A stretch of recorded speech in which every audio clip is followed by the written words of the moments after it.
So, hello there. How you all doing? How are all of you doing? It is time for the third and final stream of Bookwalker. It was certainly a ride with this game, but it is about time we are going to end it. I mean, at least I'm going to assume that we are going to end it today. We are 2/3 through the game, and the last third should be very much doable today. All that being said and done, so let's see. Fifth book, let's go. Whatever the fifth book's gonna be. Oh damn, we even have some plants in here now. My apartment looks very different now that I look at it. Hello. There's a job. I'm ready. Silence. Anything else? No. The order's at your door. They really don't like me anymore ever since I fucked up book 3. I do wonder, is there even a way to not fuck up book 3? Like, I do know that with the first book you can have a successful and an unsuccessful outcome. And with the fourth book, they were like, okay, this is a tough job, a lot of our walkers died on it, so let's see whatever you can come up with. But now I'm wondering if it would be possible to succeed with book 3. He sure is strange today. Alright. Oh! We even got a couple of new plants in here. And what do we even have in there? Well, that's a closet with a couple of pots in there. Can we get ourselves some new skills? Ooh, more damage and more ink. Honestly, more damage sounds good. Increase damage and interrupt enemy action. I guess that would basically skip the enemy action, but I think we're just going for more damage all around. So, let's actually pick up the new case before one of the neighbors gets wind of it. Oh, and there's a trash. Wait. Get a new one? What the hell's going on here? Well, it doesn't matter too much. I guess I could check in on my neighbor later downstairs, but I kind of assume that will happen naturally anyway. Mr. Quist, would like to congratulate you on your purchase of an apartment. You are not the best of renters and were constantly late with payments. However, when you told me you were prepared to purchase the entire apartment, I was overjoyed. I'm delighted that you have a new source of income, since, as far as I understand, you no longer write for a living. Seems you made the right choice. I wish you good luck. Alright, so much for that. Okay, well, I mean that it does explain why the apartment looks nicer now, because it's probably us who is taking care of it and not someone who just wants to rent the place. Because let's be honest, landlords don't care too much about the apartments as long as they are in a condition where people are still willing to pay money for them. So, what do we have here? Timeless Mansion. I do wonder how do we have more money now though, because we didn't get any extra cash from the fourth job and we also didn't get any income from the third job. So it's like, okay, how exactly did we do this? Strange note, the contract agrees to infiltrate Timeless Mansion by Helena Roberty and extract an item, the cursed clock. The client agrees to pay the negotiated sum upon fulfillment of the contract. An excerpt from a review. Fresh and original as always. Nowadays there really aren't enough authors who are this original and can also release new books so fast. Okay, so why do I have a feeling this one will be made on stolen items as well?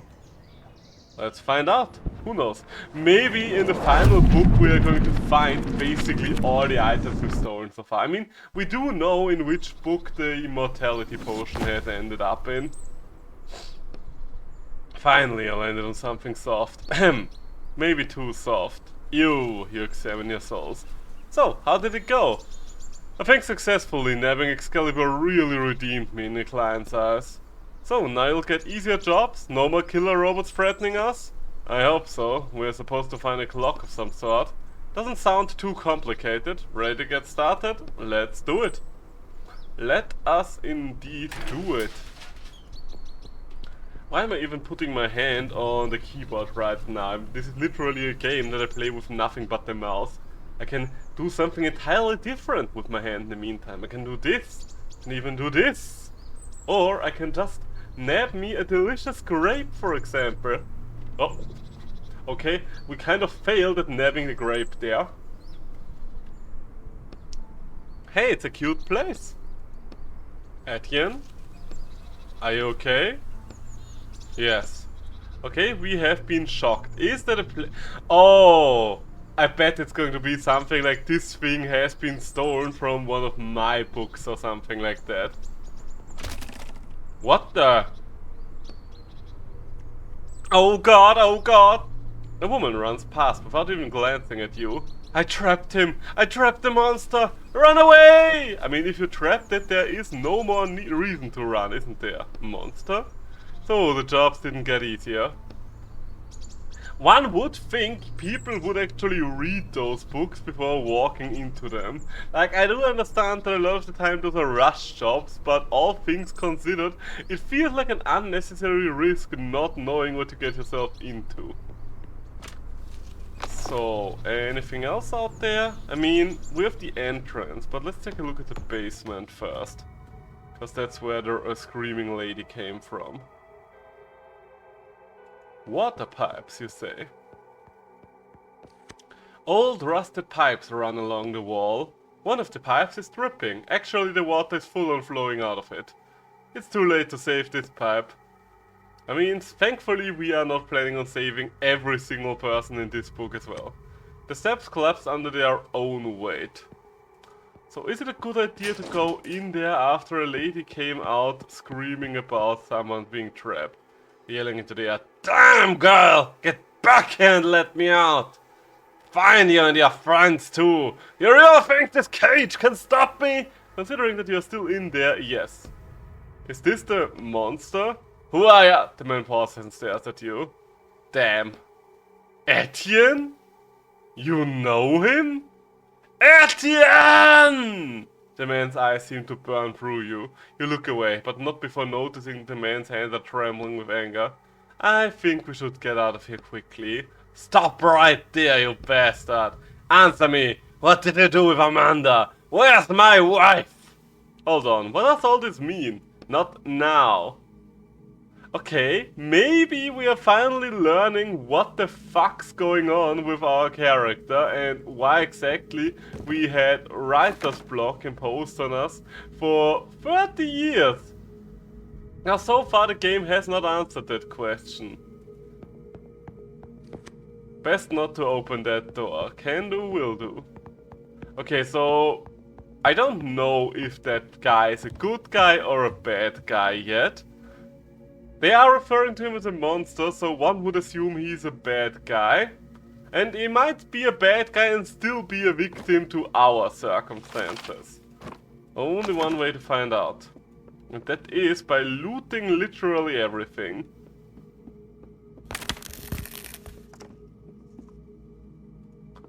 I mean, I would be very intrigued to find out what netted us 30 years of writer's block. We probably did some pretty fucked up stuff. I honestly kind of forgot about the entire 30 years and why we even got that thing.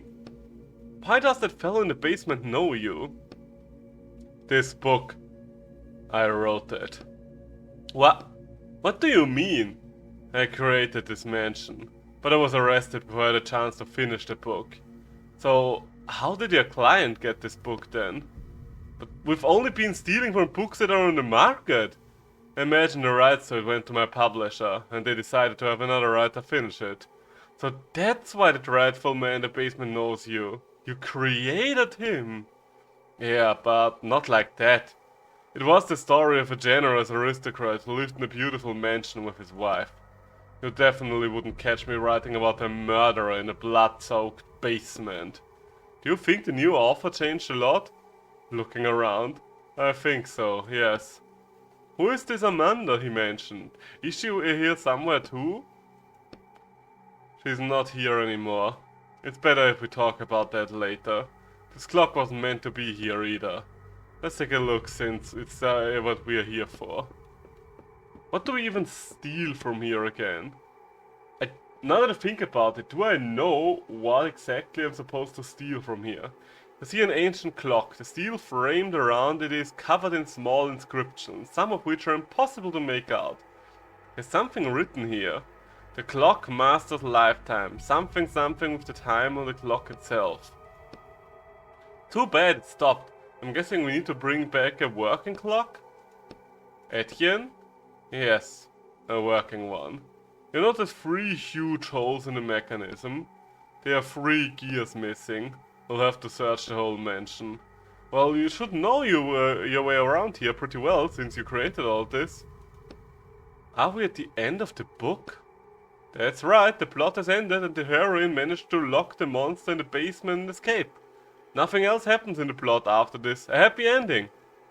We need to go back to somewhere on page 150 or so. That's where the mansion will be in the best shape for us to search it. Even the staircase is in the ruins right now. Didn't know you could do that, so are we going to jump between pages? Jumping is the easy part, the hard part is landing on the same spot on another page. If I miss or land between pages without my powers, it could end badly. Should we risk it? Oh, okay. I think it worked. We're on page 120 now. It's a little more pleasant here, don't you think? Etienne, you don't want to keep doing this, do you? I can't just cancel the challenge. Do you think the client knew this was your book and sent you here on purpose? I don't think he cares either way. Help me! Let me out! Who's that? Another victim? Let's go find out. I mean, we've gone back in time, so it might literally be the victim that escaped. So, it doesn't look like we can craft anything yet, even though we've got a decent amount of parts yet. A portrait of the housemaster before he changed, okay? Or maybe he is in the process of changing. I mean, we do have stairs now, so I guess... Hey! And we can finally do a crowbar. Should we craft the crowbar before we know anything else? I mean, the crowbar is the only thing we have the materials for right now, so might as well, I think. We might as well, I think. So, what do we have here? A lot of stuff I can't interact with, except for this desk! One of the master's letters. It's an invitation to a ball, hosted at his mansion. Alright. I'm kind of ready for combat at any given moment here. This is the mansion master's study. It's so sparse. Apparently whoever rewrote your book didn't know much about creating pleasant settings. I don't think it's all that bad. Oh. Maybe it wasn't rewritten after all. These gears won't fit the clock. Okay, more parts. Even more parts. Anything here that I can use? Okay, so we will need a lockpick. The Mansion Master's desk. Old documents are scattered across the desk, and the desk only drawer is completely empty. Nothing here.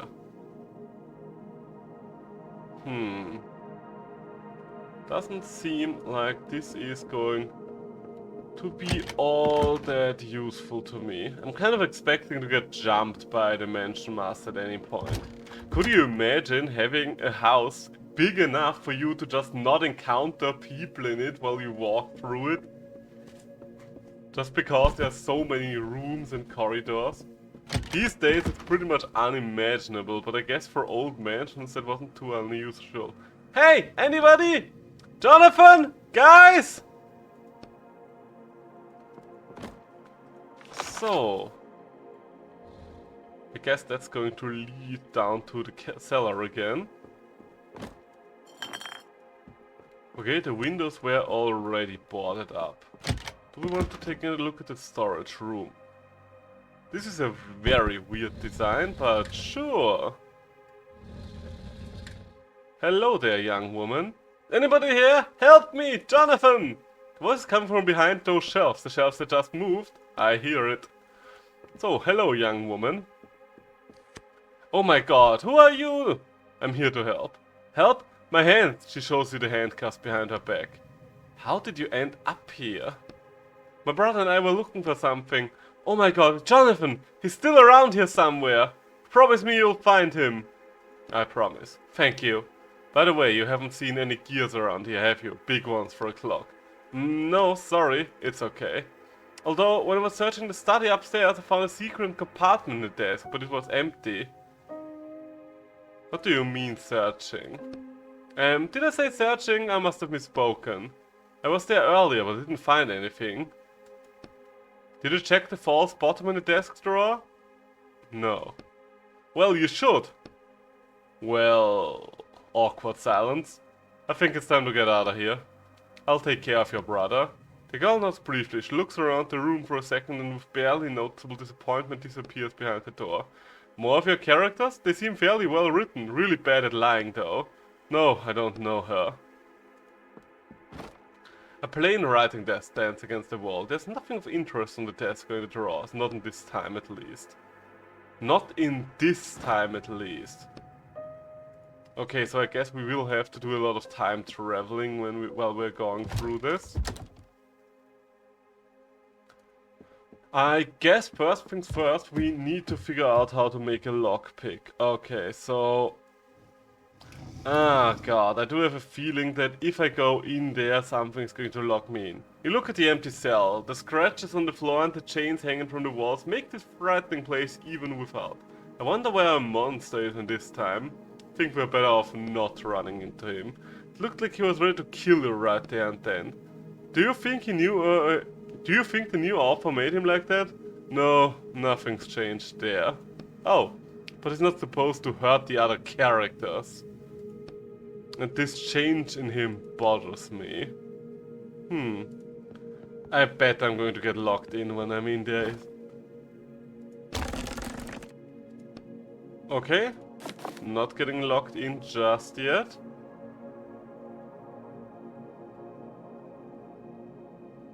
And nothing else in there. Alright, looks like we are actually good to go, surprisingly enough. Oh, and more tools, that's also good.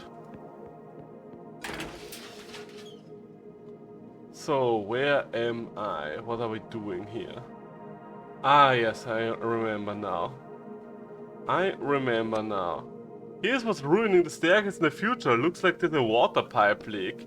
The pipes are indeed leaking badly. The smell of dampness lingers in the air. You examine a small crack in the pipe. You instinctively clench your fist, prepare yourself for the burning pain from your shackles. I think we should do that, because I think this is a case of us having to jump back and forth between the times. We just need a little bit, it's not a huge hole. You place a small drop of your ink on the crack on the pipe. The ink slowly takes on the appearance and properties of the metal. Come on, faster! You grit your teeth as the pain from your shackles burns you. Think that's it, the crack's gone. Could have also used some flex tape. I do wonder, they said that if you take items from the book to the real world, then they are going to turn into ink after some time. But what happens with items you take from the real world into books? Yeah, best not to show what you see to Roderick. You push your sleeve wet with blood back into place. Huh. We should go check on the staircase in the future. I hope this works. Alrighty then. Okay, and it looks like we'll have to go through the inner sections, because apparently it is locked now. I mean, on one hand, I should probably be creeped out, because we could run into the Mansion Master at any given point. But the thing is, generally speaking, our character seems so apt in combat in regards to dispatching basically anything in its way, that I don't really feel threatened by just a guy. Oh wait, I wanted to get the lockpick first. Or rather, I have to get the lockpick first. If I even have the materials to build the lockpick right now. I can't say that for sure. Ah yeah, there's the crafting table. So, I mean we can do pliers. But I think the lockpick is of higher importance right now. So how about we... Okay, Master didn't want to let anyone out, so how about we check the kitchen? The one room I haven't been in yet. Okay, we still need the lockpick, even here. Fireplace? Not what I'm looking for. And a portrait that's probably movable. Like, I've never seen a portrait that was more covering a door than this one. The master's clearly not a modest man. Oh really? You're not going to allow me to move this portrait in any way, shape or form? Not 1 millimeter. Okay, so I definitely need the lockpick if I want to progress further, but I think right now the only thing we can do is adjust the time. Go to 2000. Hey, look, it worked! The staircase is fixed. Let's go see what's left of the second floor. Right, because originally I wasn't able to go up there. Oh, I think this might be enough of the material. That being said, this entire thing is falling apart right now. Jesus Christ. Hey, there are gears. Are any of them the gears that I'm looking for? A single one of you a useful gear to me. Examine the secret compartment. You notice the bottom of the drawer has a strange edge. Press lightly on the bottom and discover an impressively large secret compartment underneath. Bingo! Alright, got 1 gear. Also, we have to save that girl's brother, who should be somewhere in the past. So much to do. Much to do. Very much to do. Oh god! Hello, good sir. A man is standing in the hallway, holding a strange walkie-talkie and flipping various levers on it. Maria, come in! Damn it, Maria! The only sound coming from the walkie-talkie is static. The man taps it angrily as though hitting it will help. Damn, I think he is. You notice the man's police hat. The man suddenly turns around and you see that his face is made of paper. Oh! Is this another Bookwalker? Stop right there! Breathing heavily, measuring you with his eyes. He raises the walkie-talkie to his face. For the record, during a routine patrol, Sergeant Kiko Braids encountered an unlicensed Bookwalker. To hell with you, he noticed that the walkie-talkie still isn't working. How can I help you? Say your name at the very least, and remove your disguise. Why the hell aren't you saying anything? Say your name and I'll note it down as mitigating circumstances. Don't make me use force. My name is Robert Potter. I mean James, yeah, James Potter. For the record, the unlicensed Bookwalker refuses to state his name and is lying to the officer, also concealing his face behind a mask. Take that off right now. Maybe it's best if we do what he says. If he finds out who I am, he'll find me in reality, and that will be the end of me. And you. I don't know what the problem is, officer. I'm a licensed walker and I'm here by order of my publisher. Oh yeah? And who's this publisher that sends their employees into books that haven't been pulled from stores? Well, we have a special kind of publisher. The man starts striding towards you, unbuttoning this uniform jacket as he approaches. You raise your fist, preparing to defend yourself. It's too bad Maria's not here. She really loves beating up fucks like you. For the record, commencing neutralization. Alright. Disable skill.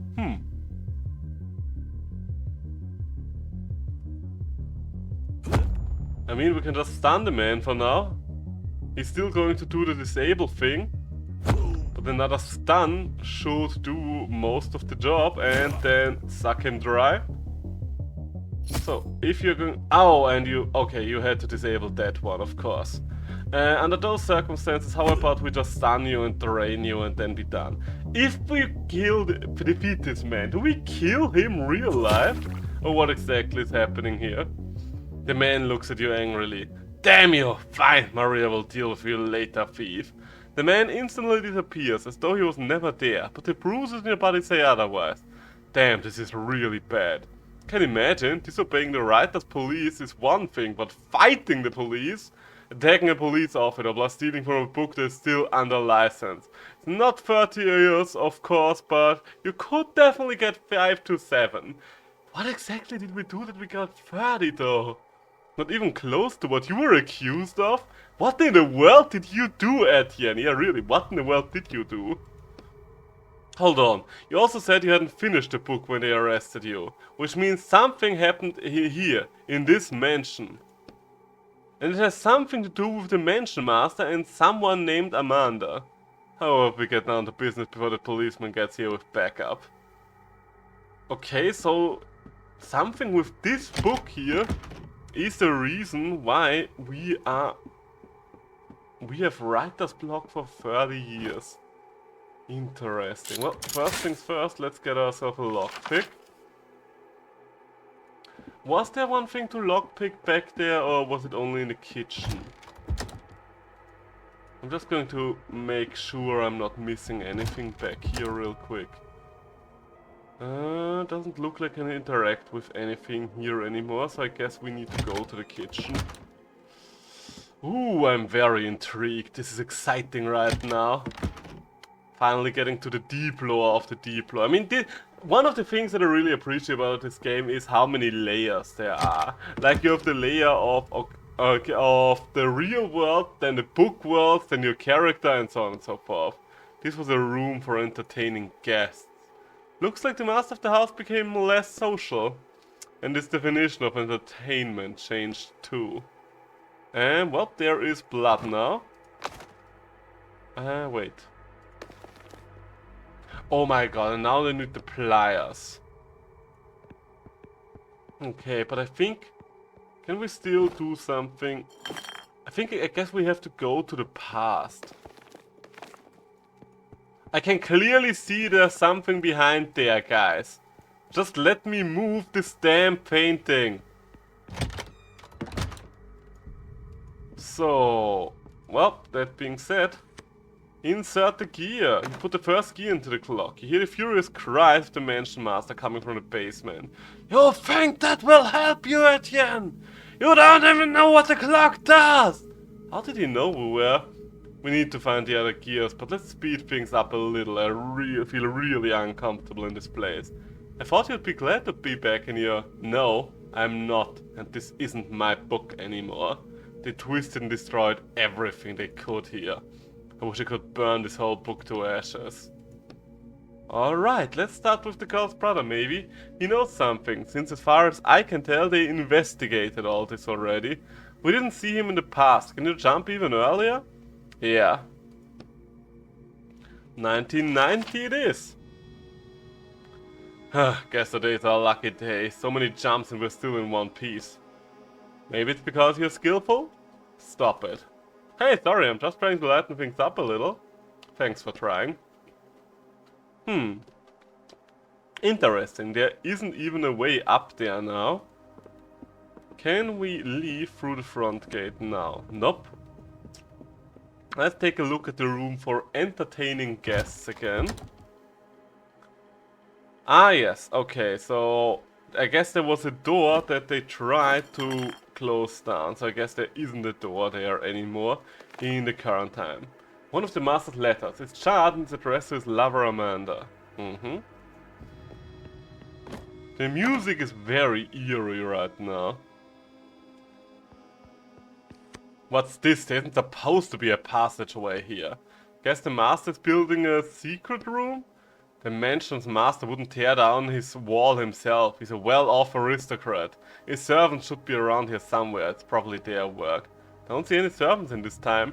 Looks like the new author took them out of the plot. Do you think they put them in another book? Of course not. No one in their right mind would take a character out of a book. Oh, okay, so I guess that's what we're going to see in the last one. That breaks one of the most serious writer's laws. They probably just got erased. Wow. We need to search this place in different times since there might be a secret passage here. Alright. Alright, so that's an issue for later on. Interesting, very interesting. We still can't leave through the front door. So many barrels and none of them containing anything of interest. Jesus Christ, how many times has this mansion been redecorated? Because every single time there are major changes there. Okay, so we still need the pliers. Okay, and we can't really do anything in this time anymore, apparently. But we did get one more tool. So if we are lucky, do we have enough to... No. Of course we don't have enough for the pliers. I mean, I guess we can see if we can extract enough for at least a bottle of ink. There we go. Ah, that will come in handy eventually, I presume. So, go to another time. I think we should go to 1995. White guy 1995, let's go. Was it this dark last time around? It was in 1995. This place is getting creepier by the minute. So... how are we going to... You know what, let's take a look at the storage room, because I think we needed a lockpick in there somewhere for something.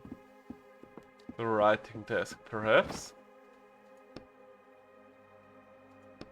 Not in this time, at least. Okay, so maybe if I go in here another time. I guess I can't... Okay, you know what, let's just check everything in this time.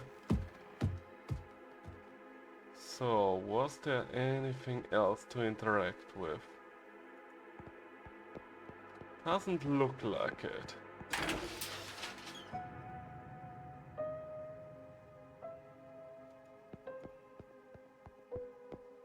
And doesn't seem like we can leave from here either. Okay, so 1995 is basically useless to us right now.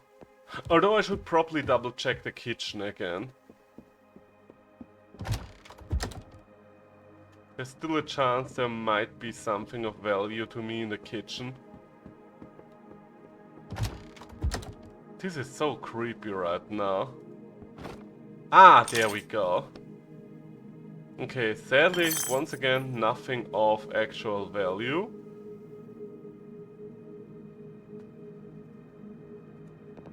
Maybe now that we know that there's something behind there. Paintings caught my eye right away. Figured there must be a hiding place behind it. Why didn't you say something right away? I don't know. Well, we definitely know what's behind the painting now. How do I open it? Look behind the painting and see that it's mounted on vertical runners set into the wall. I think it slides upwards. Lift the painting. Push gently and the picture slides upwards. There we go. Hello, little boy. I guess you're the boy I was looking for. Teenage boy standing in the middle of the room, covering his face with his hand, writing. Hey, let's talk. Don't kill me. We're not associated with your kidnapper. Are you Jonathan? Yes. The kid lowers his hand and tries to get a glimpse of you in the light. Well, we kind of are, but not in the way you think. Damn, that's a cool mask. I told everyone we should wear a mask for this job too, but they just laughed at me. Your sister asked me to find you. Sister? I don't have a sister. Well, that's what she told us. Hold on, was she short girl, Samantha? She's still here? No, we helped her get out. Was hired here to rob this mansion. She promised us there was a ton of loot inside, but all we found was rotting walls and a psycho. How many of you were there? 6, but 3 ran away right at the beginning and we saw him kill 1. Well, I'll say they definitely did some work on your character here. He's not mine anymore. We can still fix him, right? I'm afraid not. So you're thieves? Not really, we're more like, well, yeah, we are thieves. Okay, I'm something of a thief too. Ah, honor among thieves, let's go. The kid looks at you like he's found his new hero. By the way, have you seen any gears, big ones around here? Gears? No, are they valuable? Not really. If you check the desk with the secret compartment in the storage room already, then check the master's study. I think he hid something in both places. We actually already found a gear in the master's study, but nothing in the storage room. It's got this crazy thing set up with a double false bottom. Did you get it open? Double false bottom? Yeah, first you open the false bottom and then there should be another one under that. My god, we went through all that just for... Alright, time to go back and check out this double false bottom. And quickly, you untie the kid. Thanks, he gets up to the floor and glancing around leaves the room. Alright, so much for that. Double false bottom it is. Ropes and rags. From ropes to rags. There's a lot of mattresses in there. Oh god, not you again. A familiar, dark blue police uniform appears near peripheral vision. However, the woman in the uniform seems completely calm and collected. "I'm Sergeant Maria Glowitz," the woman says casually, tapping the badge on her chest. "You are under arrest on suspicion of plagiarism and attacking a police officer." She pulls on dark leather gloves. "I advise you to stop resisting and come with me. And if I don't, then I will have no choice but to use force." She balls her hands into her fists and grins slightly. "Well, in that case, I apologize for making you use force." You roll out your shoulder, limbering up. "Alrighty then, lady. I am very sorry, but this has to happen eventually. Do we just stun her?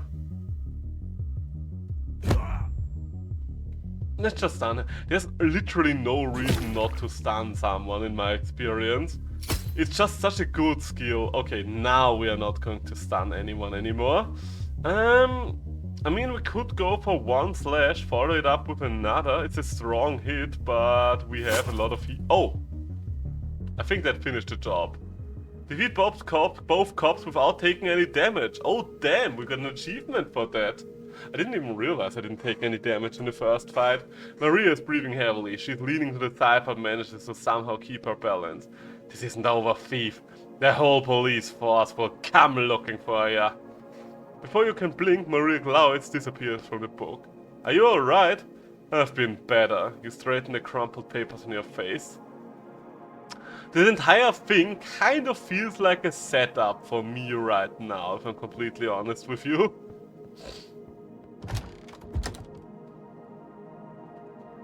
So I think it wasn't a master's study where I had to go, right? Something double false bottom. Oh wait, there's a box. Oh, okay. Do we think that the policemen are probably the bigger threat than the master of the house? I would assume so. Examine the secret compartment. You notice the bottom of the drawer has a strange edge. Press lightly on the bottom and discover an impressively large secret compartment. This could fit a whole gear. It could, if someone had put one in here. Should we check out this desk in another time, since it had to be here at some point? I hope so. So, I don't remember in which time I am anymore, sadly enough. I think something like 1995? Wait, am I still in 1995?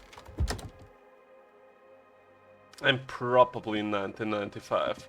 Okay, first things first, let's see if I now have enough stuff to craft the pliers. Nope, still missing a piece of... missing a piece of metal. So, go to another time. Let's go to the 2000s, because quite frankly, I don't think we can even get up here if it isn't 1995 or the 2020s. 2000s, what the hell am I talking about? Okay, so definitely not in this time, so I'll have to go back to 1990.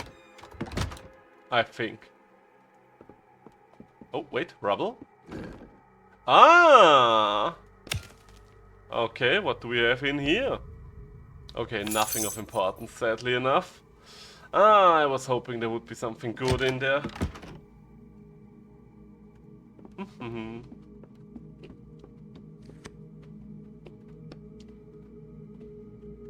Oh, 1990 it is, I guess.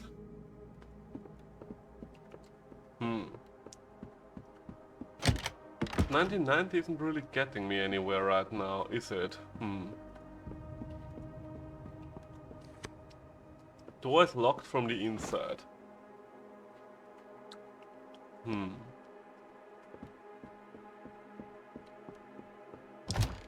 Okay. 1990 seems to be the most useless time for me right now. Because quite frankly, for the most part, I just don't know what to do with 1990. If I can do anything at all. Like, there's one thing we can do in 1990, but we need the pliers first. Other than that, this entire time zone is useless for me. So let's check 1995 again. Let's start with the kitchen just to knock it out of the way. I doubt we have anything of value to do in the kitchen. I guess we could check the secret door in the 2000s. Something might have changed in the 2000s, now that I think about it. You know what, let's do that right away. I don't think I've actually gone to the secret door in the 2000s yet. So, let's take a look at this, shall we? Examine the painting, down from the rusty metal rods, now leaning against the wall. You see a door behind the painting, move the painting. The painting turns out to be extremely heavy. You can't pick it up, but you manage to pull it towards you, move it to the side. So, what does the secret door behold now? A stack of letters. A child love letter addressed to Amanda, signed by Etienne wait, what? Signed by Etienne Quist? Okay, this is getting weirder and weirder. Oh, wait, I think this... Is this what I needed for the pliers? This might just be what I needed to do the pliers. And once we have the pliers, there will be a whole bunch of stuff that we are finally able to do. Where does the light even come from right now? God, this is so eerie, I love it. There we go. Alright, so now that we've got the pliers, first things first, let's cut that one thing we can cut right here, right now, and see what it does for us. You easily cut through it. Think there's something useful in there? Nope. Not at all. But we've got the pliers, so that will open a fuck ton of opportunities for us. So... the door here is blocked. I guess I should just make... I see you are trying to break out. Clockmaker? You watch the man hit the door of the cage over and over with bare hands. Each blow injures his hands, but the wounds quickly heal themselves. He didn't have powers like that before. It's the clock. Remember what the inscription said about how it's connected to its master? When the clock is stopped, nothing can hurt its master. Well, either that or he was born with inhuman regenerative abilities. The man glances briefly at you. Soon, Etienne. This door isn't as sturdy as you might think. Soon we'll have a nice little chat, face to face. I'll pay for everything you've done to me, for Amanda, and for abandoning me here. I do wonder how much of that is the new personality the new writer gave him, or how much of that comes down to him feeling literally abandoned, because we... Can we just go in there, by the way, or no? I don't think there's much of a point in looking around here.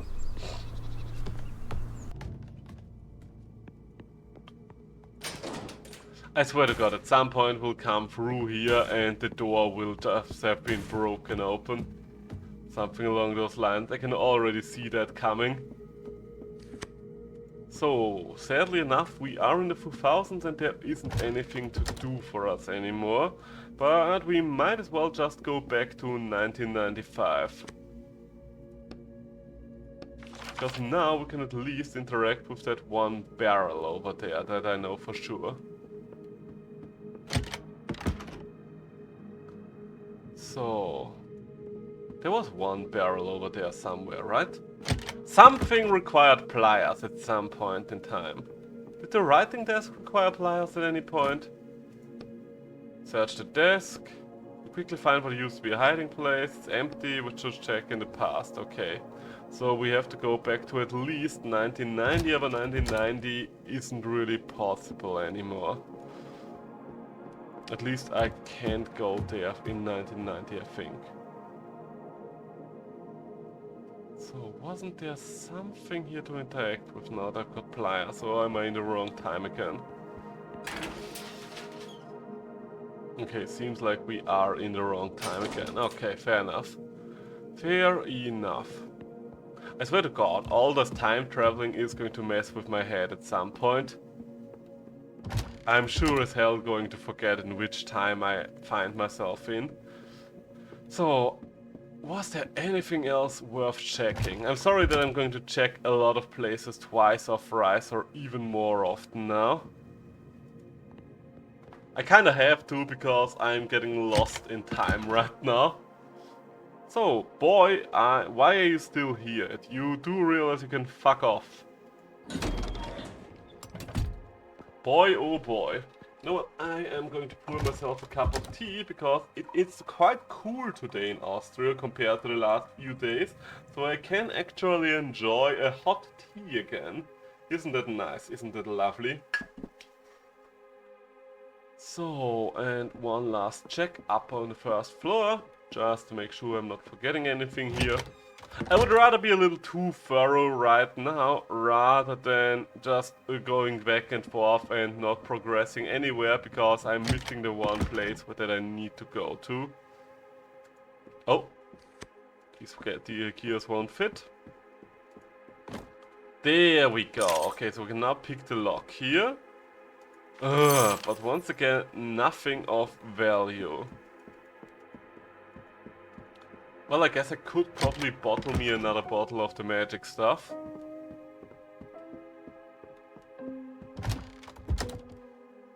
I think I do have an extra glass container left over. Huh. Yeah, I do. I very much do. In fact, I can do 3 of them. Oh damn. Oh dammity damn.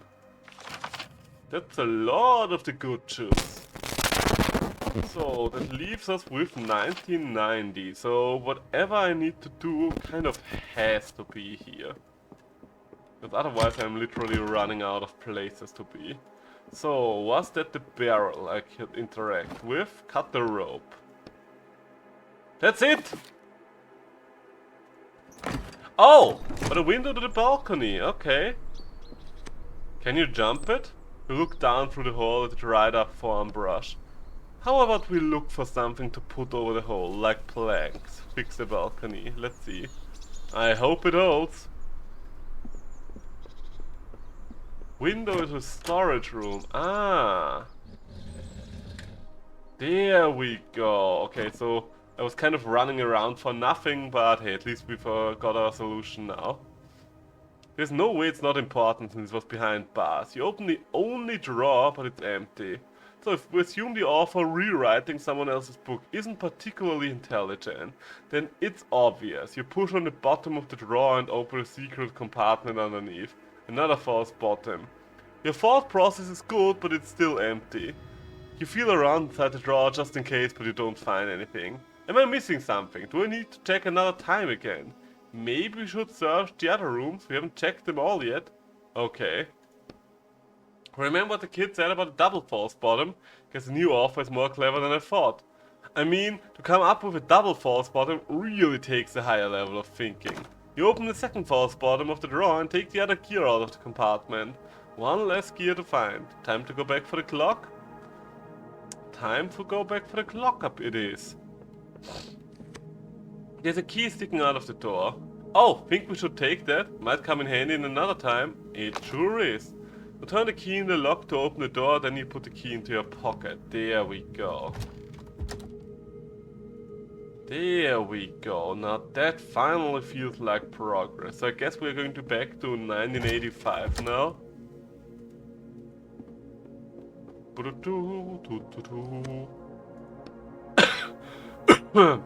We should go to the latest time we can to put the gears in. What if something happens to the clock over the course of the years? Okay, so 2000s it is. Insert the gear. Now we just need to find the third one. The clock should start working again. Etienne? You asked about Amanda. The wife of that maniac in the basement? But there's some things I was able to figure out using my powers of deduction. So you created Amanda and her husband, the cute little story of their cozy backwoods mansion. And then you and Amanda started to get, well, close. What gives you that idea? Back when we were in the car, you told me you always try to make your characters realistic and well developed. My guess is that Amanda turned out exactly that way. Your powers of deduction or whatever you said are pretty good. But then you took Amanda somewhere. That's the part I don't understand yet. Where could you have taken her? There's no trace of her in the book. Wait, you didn't. You took her out of the book? I get it, the things you do for love, but Etienne, you do realize you're not just messing with writer's law, but with more serious laws, human laws. I'm paying the price for that now. You raise your shackled wrists. In any case, we both knew what we were up against and what would happen to us. So that's what they arrested you for? 30 years what you did? Broke one of the most serious writer's laws, extracted a character who then turned into a real, living human? Where's Amanda now? Do you live with her? In the end, we broke up. Ha! Despite everything you went through? Indeed, so getting back your ability to write is probably the only thing in my life that I can at least try to fix. So that's why you agreed to take on these jobs. Bam! Oh! Hello! Lose something, Etienne? The Mansion Master is holding the final gear. Damn it! So, where's Amanda? The man is trying incredibly hard to stay calm, his head tilted slightly to the right. Where is my wife? The man pauses for a second, tilting his head to the left. I can't be forgetting her. I can't, he starts rubbing his temples furiously. We don't need to bring up Amanda, just let me try and help you. Let me try to rewrite you the way you were before. Are you sure? What about your shackles? Damn, you're right. The man continues to rub his temples, his eyes unfocused. I remember her, with you. Now I can't find her anywhere. He looks at you, his head slowly tilting to the right again. At the same time, his minor attack of confusion passes, his anger rises up in its place. Bring her back! I can't. You stole Amanda from me and left me alone! Then someone else came. He did something to me. Didn't want to kill anyone. This is a different part. His head tilts to the left again. You notice his clothes are stained with fresh blood. Wait, why do you have that girl? Did he get to her? Gritting his teeth. Clenching his teeth. Damn fucks, I'll never forgive them for what they did to you. You're supposed to be... Bang! The blow hits you in the chest. Etienne! The man tucks the key away inside his shirt and he starts cracking his knuckles. Let me try. Maybe I can rewrite at least something in you. Oh, don't worry. Now he loosens his shoulders. I don't need help. I certainly enjoy my newfound powers. He clenches his fists tightly. Alrighty then. Well, time to chug. My dear friend, you are messing with powers far beyond your imagination. You really want to go for this able skill right now. Also, why do you have these weird shields right now? And I guess you do have double actions as well, but quite frankly, I don't really care too much about that. Like, have you seen how much equipment I've got prepared here? Oh no, oh no. Oh, can I only use one item then? Okay, you know what, does not matter, we're just going to drain you. Okay, you're literally... Okay, yeah, you are going for 2 hits every single time. Does not matter. Does not matter at all. 1 stun, that should leave you... Okay, you're still going to go for a heal self, apparently. That's apparently very annoying. You know what, let's go for a slash. Maybe it's going to finish the job. Yep, it is going to finish the job. Breathing heavily. Is that all? You got... You bastard! The man's injuries start healing before your very eyes. At the same time, you hear the gears in the clock making a clanking sound. It's as though they are trying to start working but can't because the last gear is missing. What the? Remember what I said about the inscription on the clock and how it's connected to its master? I figured that out. While the clock is stopped, nothing can hurt its master. You spot the last gear lying on the floor between you and the reanimated monster. Seems to have fallen out of his shirt while you are fighting. You raise your eyes to the man who looks back at you with a venomous smirk. Just try. You rush forward, but the instant your hand touches the gear, the man grabs you and you soon find yourself in a tight chokehold. No luck, whispering with effort. Headbutt him down. You thrust your head backwards. The man recoils for a second, which is enough time for you to free yourself from his grip. One swift movement, you grab the gear from the floor. Damn it! In an instant, you're standing by the clock. Put it in quickly! Put the gear in without looking. With a second glance, you push the gear down. Fortunately, you got it right in the correct spot. The clock immediately starts ticking. No! The man grabs at empty air in a final attempt to stop you. Etienne! He grabs his head as a shudder passes through his body.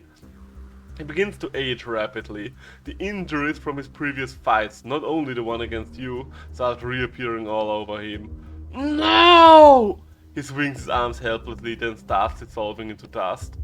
You watch it all happen silently until there's nothing left of the monster except a pile of ashes. My god. But now what? Mwah. Nothing. You walk up to the character's ashes, digging around until you find a small, crumpled piece of paper. You quickly rip it in two. Yes, honey? Having fun? Yes. Good. You just... I've had enough. You pick up the clock and get ready to jump out of the book. We can talk about all this, Etienne, if you want to talk. Well, looks like we've gotten ourselves a big clock. I think we only needed a small compartment like twice, didn't we? Most of the time we really need to pick one. Those are some creepy ass gears in there. Well, whatever it is, let's see. I mean, is this the 5th job that breaks Etienne from actually doing a 6th job is the question. I do wonder if Amanda will happen again. Or will have something to say again. Would be very interesting. I mean, she did call me once. It's fascinating that she's a character from the book. I do wonder what all this is about then. You get the item? Oh, we are the quiet one this time around. Shove it.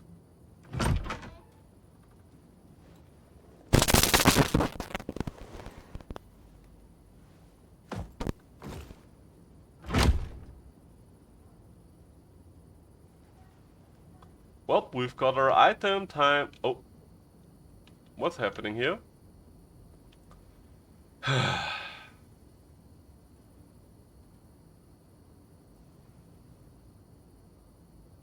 Looks like we're taking a dramatic break on the stairs. I can't keep this up anymore. I mean, we're just missing a singular book, like that's not too much. 2 minutes later. What the? I mean, we shouldn't be too what the about the entire situation. We usually get a lot of calls at all times. So, who is calling me now?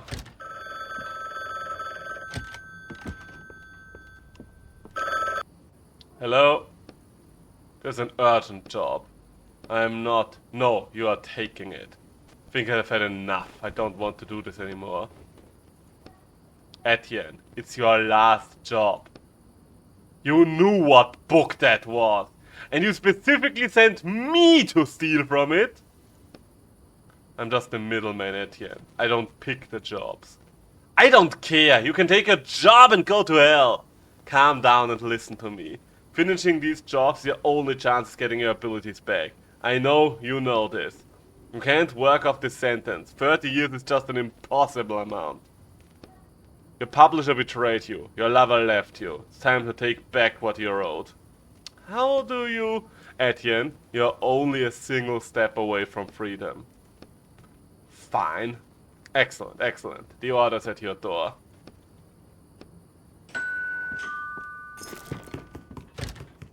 Alright, final job, final book. Let's see what this one's about. Let's see what this last book beholds for us. I do kind of assume that if the 5th book was this important to us, that this one will be a huge jump as well. Sand, okay. The Heart of Sand. What do we know about this? Well, what do we know about the author? That's kind of more interesting right now. Next up from the book review. And so I was expecting a significant emphasis on classism, on the difference between the lives of people in the upper district and the terrain-dwelling nomads. However, in writing the upper district as a sort of retirement home rather than an upper-class sector, the author avoids these themes, which I found immensely disappointing. Strange note, the contractor agrees to infiltrate Hearts of Sand by Samantha Murray to extract an item, the weather controller. The client agrees to pay the negotiated sum upon fulfillment of the contract. Gotcha. So let's see how this tea is. This is a new tea for me. It's Gabalong. I've never had that one before.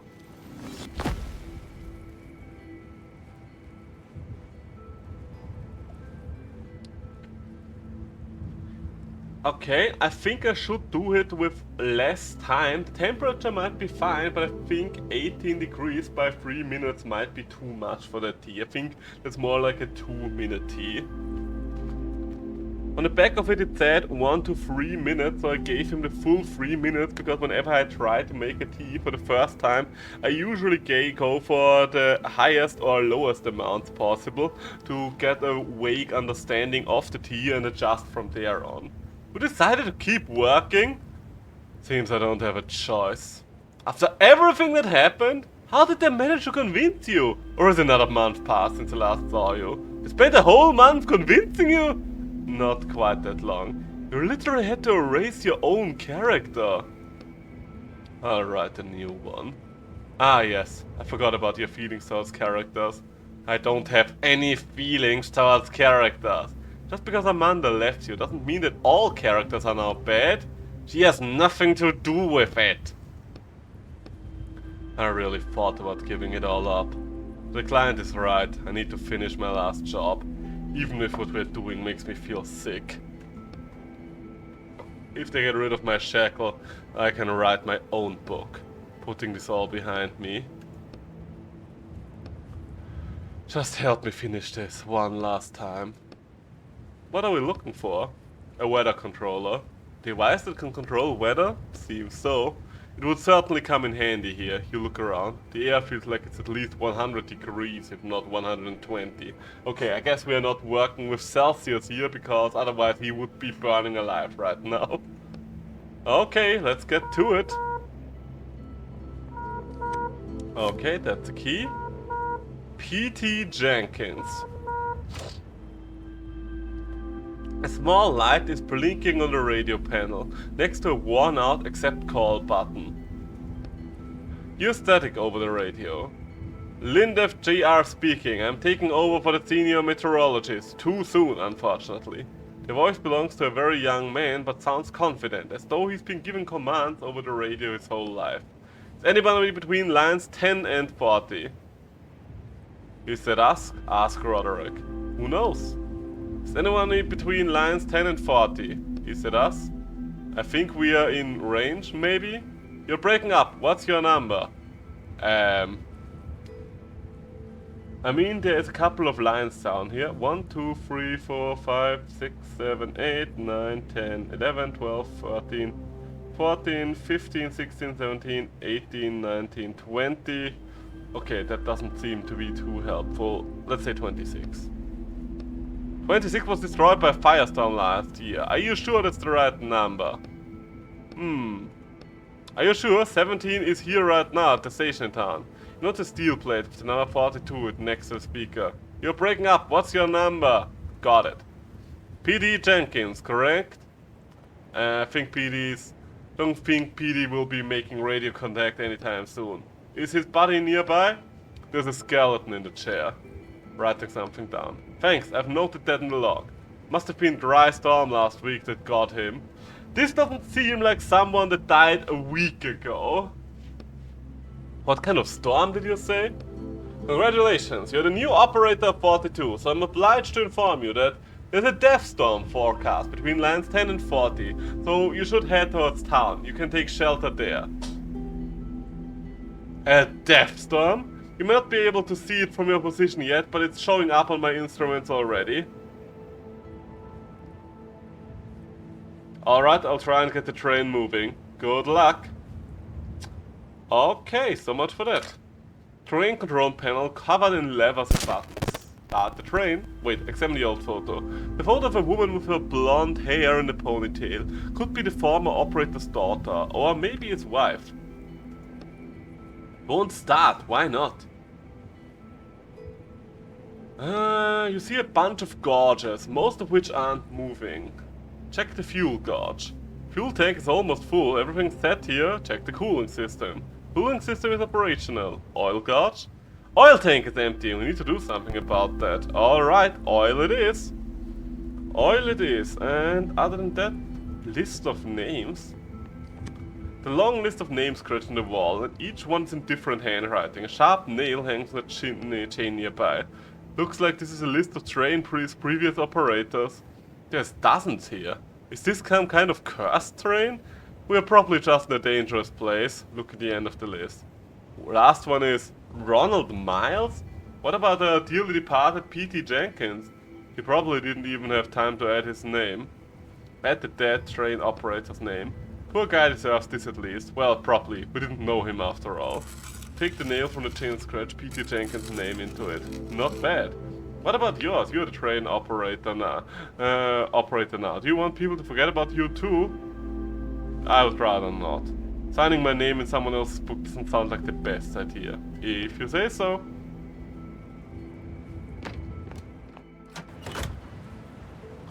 So, that is certainly a train and that is certainly a desert. So how about we find out how to get that train moving?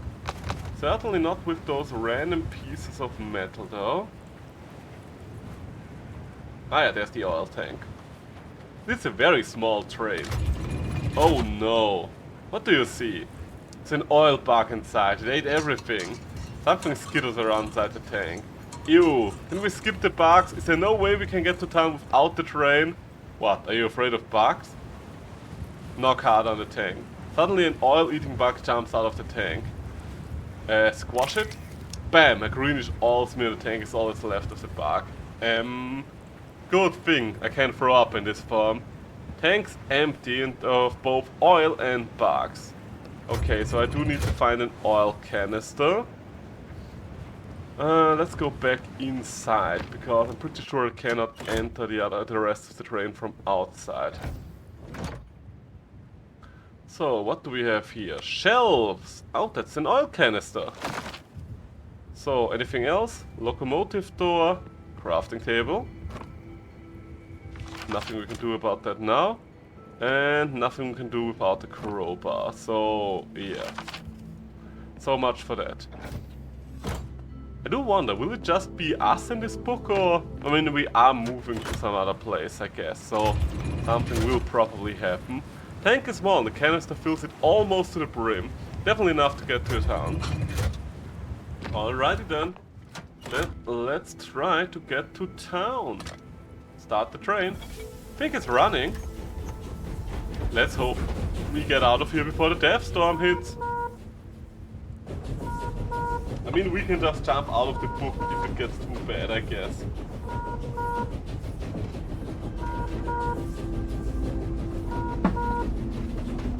Okay, what is up with the blinking? The death storm is approaching. Hurry! Anyone out past 10 miles? Train 2042, what's the problem? You're barely moving. He's right, we got the train started, but it's barely moving. We'll figure it out. Ah, you're looking at the fuel panel. All indicators seem normal, except one. Cylinder free, pressure, open the top of the panel. There's a greasy note on the other side. Whoever gets this train next, I hope it's not you, Pete, you moron. The pressure in cylinder free has some stability issues, sorry about that. Actually, no, I'm not going to apologize. By the time you're reading this, I won't care anymore. Deal with it yourself. Just kidding, try hitting the panel, that usually works for me. Good luck with the train. Well, you should definitely be able to do that. Hit the panel with measured force. Something inside changes, something cracks. The train starts slowly picking up speed. Well, that wasn't so hard. You pick up the radio. Great work, 42, I can see you're picking up speed. The weather has been all sorts of crazy lately, even here in town. Yesterday a sorrow storm almost slammed us. We haven't had one of those in 100 years. Do the storms usually miss the town? Of course, only the joy storms make it here. The rest usually pass us by. Like someone's controlling them, right? I almost feel Roderick winking at you. What could affect the weather like that? I don't know. This all started after our senior meteorologist died. Come on, ask him about the weather controller already. Obviously in town. Hey, have you ever heard of a weather controller? A what? It's a device that controls the weather.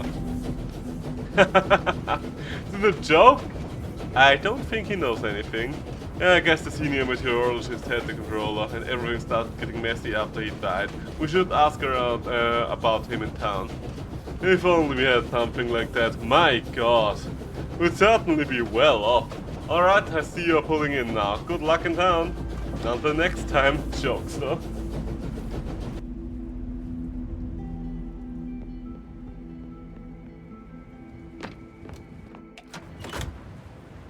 So, there we are. Guess we are not just stuck in a desert after all. Hello, gate guard. Guard is unsuccessfully trying unsuccessfully to open the door of the train. He notices you. Hi there! He glances briefly at your face, but apparently decides not to ask about it. This guy is causing a little traffic jam at the gate. Poor man got caught in a fear storm on his way here. I'm not getting anywhere with him, but I have to make sure everyone is in town before the storm comes. Can we leave the train here and go into town? Leave the train? Are you out of your mind, my guy? Don't think that's acceptable here. I'll try and talk to him. Go ahead and try, but be gentle. It's not the poor guy's fault what's happened. We'll see. Hey friend, you there? Yes. Calm down now. I'm from train 42. Jenkins? That you? I'm his friend. Didn't have any friends. I'm his brother? Stop lying, you killed him! I know the truth! What have you done with Jenkins? I don't think there's a peaceful way out of this. Well, okay, force the door open. Lean your whole body into the door. Hear the mechanism inside start grinding against each other. Just a little more, come on, push! Clack. I think the lock's open. Door easily slides to the side. A thin man is sitting in the corner of the locomotive, arms covering his head. Let the guard deal with him. You step away from the door and motion to the guard. Hey Max, how come are you doing? Come with me. Easy now. After a few minutes he leads the man out of the locomotive and they disappear behind the town gate. Good thing that guy didn't see your face. Guard comes back. He looks pleased. Hey, thanks for the help. Took Max to the infirmary. They'll look after him. Will he be okay? Probably not. People can't usually go back to a normal life after a fear storm. They won't transfer his train yet, but stay in town if you can. You may be able to pick up some of his stuff when they sell it off. Well then, I'll move this train along and then yours after. In the meantime, go up to the castle and get your paperwork straight. Alright, no more train time for us, I guess.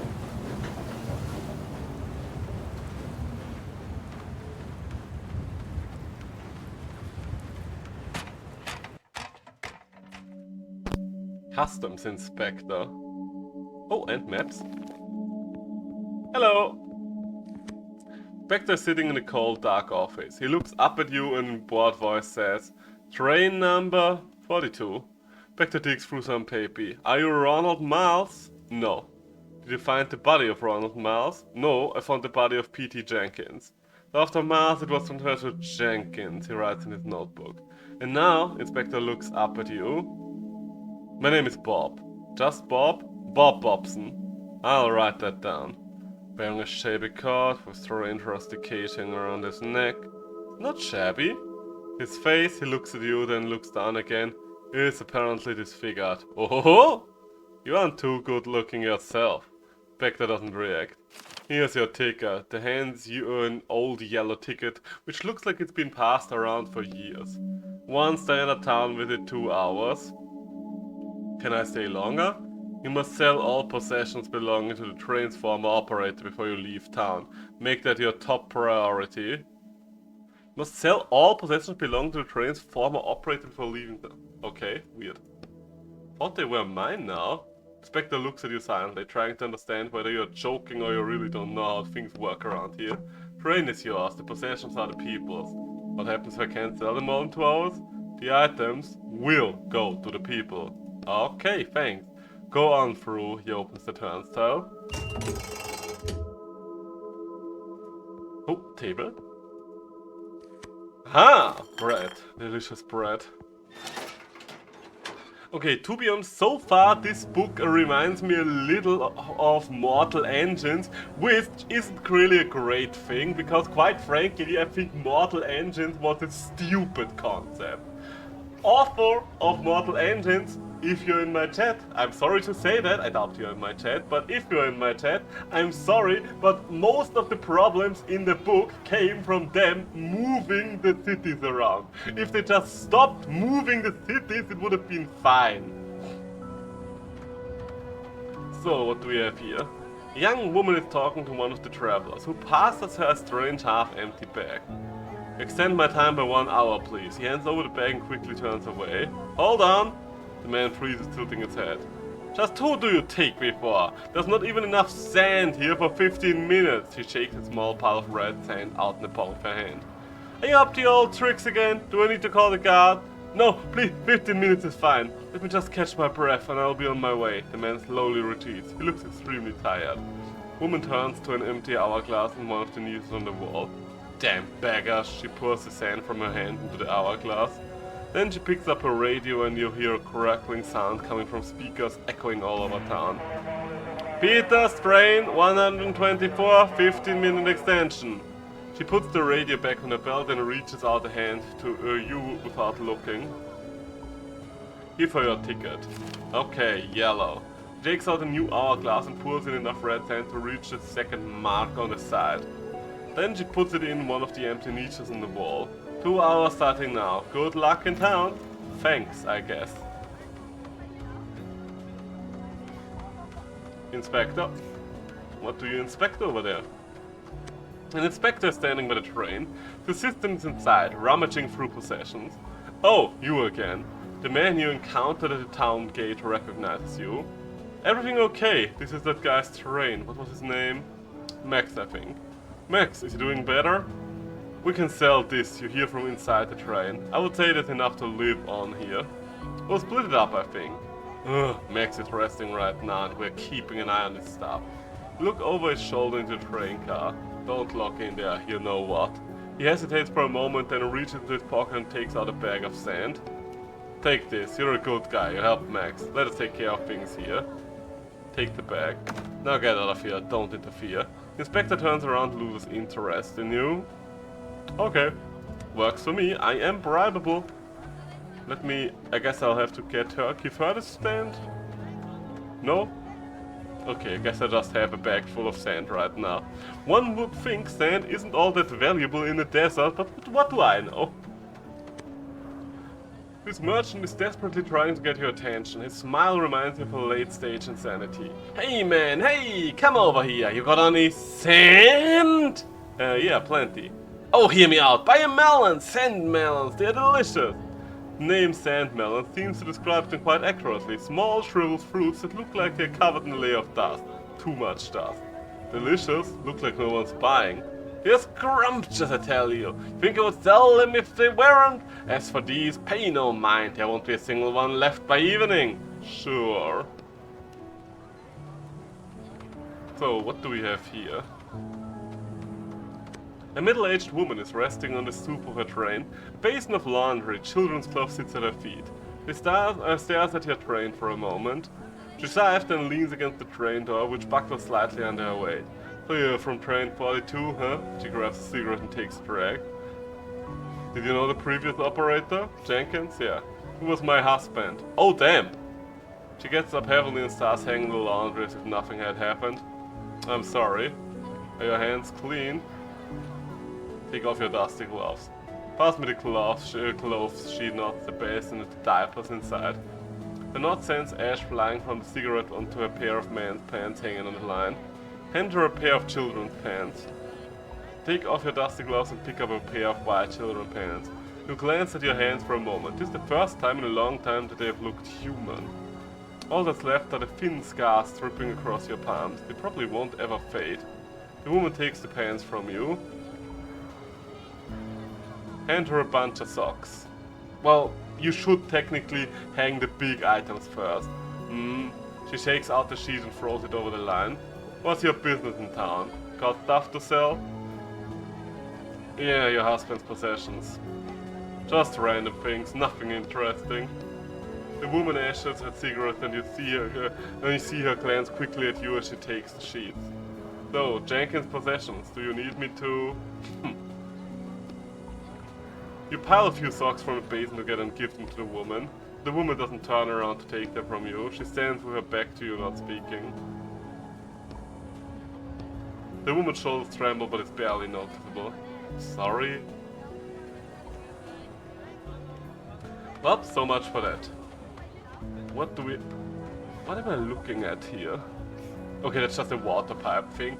I thought there was a man wrapped up around here for a moment. Okay, quiet woman, what do you have to say for yourself? The greenery on this train's roof is quite striking. By local standards, you are looking at a very well-kept train. Talk to the train's operator. Hello, do you? The woman sharply puts a finger on her lips. You manage to get a look at her face. She's incredibly beautiful, even with the deep shadows under her eyes. Examine the train in silence. Looks like the train has been washed recently. The metal and glass are gleaming, and the thin layer of newly settled dust just looks like an elegant decoration. Green stems way on the roof. You see Kalancho, Haworthia, and tons of other plants that you don't recognize. I'm sorry, did you need something? I wanted to ask, do you know how I can get into the upper district? I heard the meteorologist lives there. You can only get in once you retire, and I think you still have a while before that happens. I do too. How do I get in there now, today? The woman shrugs silently and looks towards the way out of town, running your eyes over the locomotive. You notice an old trailer and dried up branches sticking out of the leaky roof. Take a closer look. The longer you look at the trailer, the more you shiver. Chills run up and down your spine like something icy touched the spot between your shoulder blades. Okay. Aren't you afraid your old trailer might fall right off? The woman continues to look towards the way out. Yes, the trailer is quite old. If it falls off, it falls off. The corners of the woman's mouth turn up and she shakes her head. What's in the trailer? Things, old things, ancient things, toys. Why are you carrying them around? I thought it was better to travel light in the desert. I don't know. Rather keep them with me. The woman frowns but doesn't tell you to leave yet. What do you do? It's as though the woman doesn't hear your question. She just stares silently, watching just when you think she's not going to answer, she starts speaking. I'm making it through life, day by day. I meant the plants. Oh, the plants. He used to enjoy nurturing life. The woman looks at the old trailer and stiffens for a split second. You see all the muscles on her face tense, but in an instant the illusion passes. Do you know anything about the meteorologist? Have you seen sailors around town? Let's see who of you gets that one. He tells us when storms are coming. Is that it? Do you know anything else? The woman turns her head to look you straight in the eye. You can't read her expression. I won't keep you any longer. Thanks. Alrighty then. Oh, crate, loot, crate. Ah, tools, you say. Tools. So, anything else? What about you, Mr. Seller? I mean, I'm a seller too, I guess. Get out of here, outsider. I mean, we are nomads as far as I'm aware, so aren't we all outsiders in a sense? Okay, this train apparently has an entire clock tower on it. I haven't talked to everyone down here. Kind of doubt that anyone is going to give me much, but might as well see what they have to say. Hey, you're a digger? A what? A digger. My hearing is fine, I'm asking you what it means. The man looks at you without blinking for 10 seconds. You're attracting suspicion again with your unnecessary question. I'm not a local, I'm not from here, you gesture at the town. The man continues to look at you without blinking. It's the only town on our continent, possibly on the whole damn planet. Where the hell are you from then if you're not from here? I left for a long time, and now I'm back, but I don't remember anything. Digger is someone who digs up buildings in the desert. Do you know what the desert is, or is there no desert where you come from either? Right, digger. They just called him something different back in my day. Yeah, I'm a digger. Was one of the best way back then. I find that hard to believe. Need work tomorrow? Want to dig out building on Malta Street, but can't do it myself. Of course, what's your plan? I started digging from the top, go from the 20th to the 7th floor. The lower floors are hard work, the sand's packed tight, it's a pickaxe job. Want to run with a few more people, then, well, move out at sunrise. Anything special in there, in the building? Then peers closely at you. Seems he's not sure you can be trusted. There was a gun store on the first floor of the building. The work's all that should concern ya. I'll pay you, and what's in the building is none of your business. You in or not? I will think about it. Think then. He throws a cigarette in the ground and turns away from you. Going to start a riot in town when he gets his hands on weapons? No, he gets caught in a firestorm out on the road tomorrow. I should get going. So, irritated man. Should we really speak to an irritated man? Not buying anything. Leave! Is that the guy that helped me to move my stuff in? Bookseller. The sound that reaches your ears seems impossible in this desert world. Rustling pages, hundreds of pages. Table next to the woman's train is full of books, with well-worn covers. Each one looks like it was taken out of an antique bookshelf. Hello! The young bookseller waves at you. Hi. I am new to these parts. I've never seen you before. Her attentive but slightly unfocused gaze slides over you. Your paper face doesn't seem to bother her. Yeah, I'm new. Do you know everyone here? No, of course not. It's just that generally the same people bring the trains to the same station every time. Were you looking to show the book? Toward the Jenkins journal. Something that might interest you. The bookseller tries to look uninterested, but you see her fingers trembling as you hand her Jenkins journal. No, interesting. Yes, very interesting. Are these someone memoir? Whoa, this is an absolute treasure trove. Have you read it? I thought it was just the old train's driver's journal. Let me read some of it to ya. Don't bother, I just want to sell it. I'll buy it! How much do you want for it? You look appraisingly at the bookseller. She's definitely hooked. Time to collect some sand for your works. 5 bags of sand? Oof, I'd be glad to give you 5 bags of sand, but then I would have to leave town right now, and I still have so many books to sell. Would you lower your price? Alright, 2 bags. Well, I wasn't planning on spending so much, of course, but that's a fair price. Bookseller disappears into her train and returns with 2 bags of sand. They have yellow letters in a language you don't know embroidered on them. This is for good luck. Yeah, thanks. Should have found out what was in the journal. It might have helped us understand the world better. Thought you could help me with that. Haven't heard much useful advice from you recently, by the way. Have we heard any useful advice from him at any point?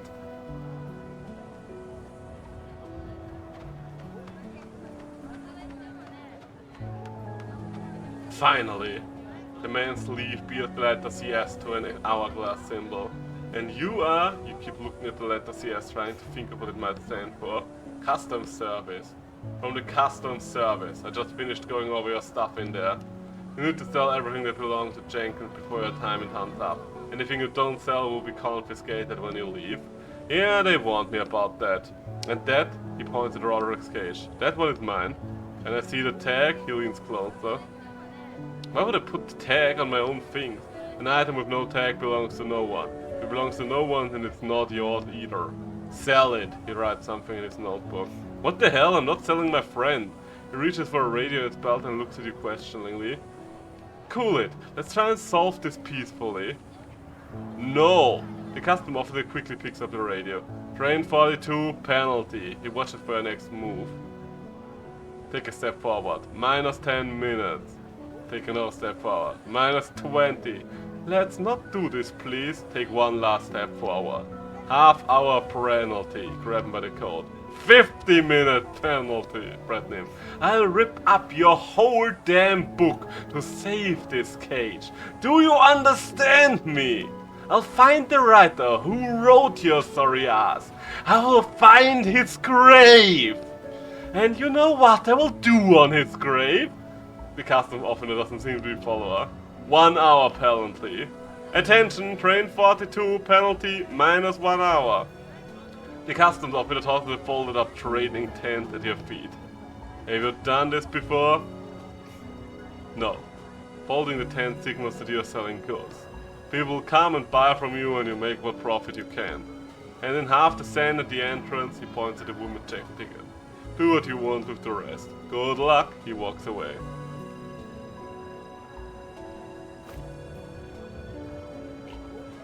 Alrighty then.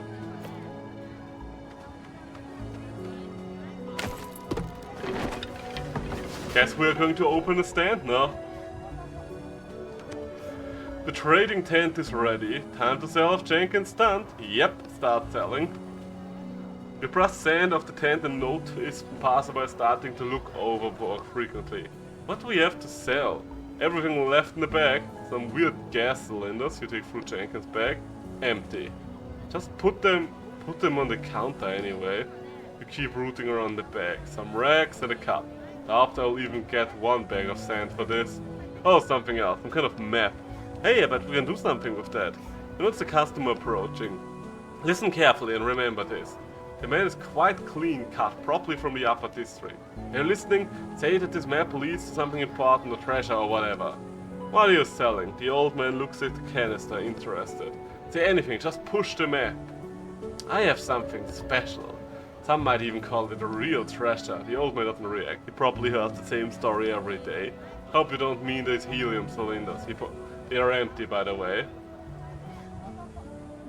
Show him part of the map. Continue. What more can I say? 10 bags of sand and the map is yours. Can't just pour out 10 bags for a map that leads who knows where. It leads to treasure. Which treasure exactly? It happened on Roderick's cage. I'm thinking! A map to water, to a pile of sand, a pile of food, shelter? Well, it's a map to water. The old man takes a flask of water from his belt and suddenly takes a drink. What's that, he'll say? He wipes his mouth on his sleeve. Alright, I think I read that they give out water for free in the upper district. That's my fault. It's a map to shelter. You know about the shelter too. He ever so slightly looks around. Huh? There's a lot I know. You try to sound convincing. 10 bags you say? I'll give you 5, but if the shelter isn't there, I'll come back and give you 5 more. 5? Wax. Right to your head. With this, he shows you the small club on his belt. It's a deal. Great, we have some sand already. Alright, we've got 5 bags of sand, so I guess 2.5 go to the girl at the start now. Who gives out water for free in a desert setting? Okay, it doesn't look like we can interact with her. So, what else even is there to do in here? It's another salad. We need to talk to him. Here, you know what, let's just talk to him. Get out of here. Alright, that's you. That's you. Oh, and that's something we can move to find the treasure. Okay, so we do need to find a way to pick a lock. Hello, the woman looks at you unkindly. Alright, so much for that. Couple of guards around here. 2 guards are sitting at the gate, playing a strange game with stones. The guard on the left pretends not to notice you. The guard on the right isn't as good at feigning indifference. See him casting quick glances at you. What do you want? What are you guarding? The men look at you, non-speaking. You get blown in here by an idiot storm pal. The guard on the right grunts. Don't bother us. Let me through, I need to go to the upper district. Are you over the age 60? Yes. The men look at you, non-speaking. No. Are you visiting your wife and newborn? Yeah. What's your wife's name? I'll call her to come meet you. It's a radio from the compartment and starts unwinding the charger. Amanda Rupert. You have a visitor at the gate. Thanks. What the hell are you doing? Shh. 25 minutes later. Maybe try calling again? I called her 18 times already. You undisguised malice in his voice. Dispatch put me through to the meteorologist. Oh! Hi Linda, this is the guard. Can you check if we have an Amanda Rupert in town? Sure. Okay, got it. How's the weather today? Outside the city, he glanced at you. Well, maybe it will clear up. Alright, thanks. Yeah, you're doing great. Talk to you later. He punted a different code into the radio. Time service? What's your train number? He turns to you. 42, why? Yeah, train 42, 40 minutes penalty for trying to trick the guard. Hey! Alright, thanks over. Why? My wife is in town, I swear! A voice sounds over the town loudspeaker. Bob Bobson, train 42, 40-minute time penalty. The guard smiles at you and nods goodbye. Damn! Well, we have like 20 minutes left now, if I'm not mistaken. Oh, okay, that's good. That might help us to build a couple of things here. Open suitcases are strewn around the train, a car. A man is washing something in a metal basin full of dark red water. He's washing so intently that you can hear the fabric ripping. He's an impressively large fang from some unknown animal hanging around his neck. Stops washing and shoots you a mean look. Cage around your neck, is that some kind of new trend? You hear clear dislike in the man's voice. Let's just keep going, we don't need any more problems. Is he washing out blood? Who cares, we're just passing by. Keep going, keep going. Maybe I should tell. Hey! Suddenly you feel a powerful jank down your neck. You look down to see the man's wet hand grabbing Roderick's cage. I had a trainee friend once, always bragging about his sand bear fang. Damn it, you grabbed the catch too and pulled towards you. I taught him some manners. One punch, two. Looks at you with bloodshot eyes and keeps trying to pull the cage towards himself. The cage's hinges start making an unpleasant crunch sound. Or is that your neck? I don't think that yelling for help is going to do much for me in this world, so let's just knock him off the feet. The man easily dodges your attack and pushes you away from him. The real fight's about to start. Alright, real fight it is.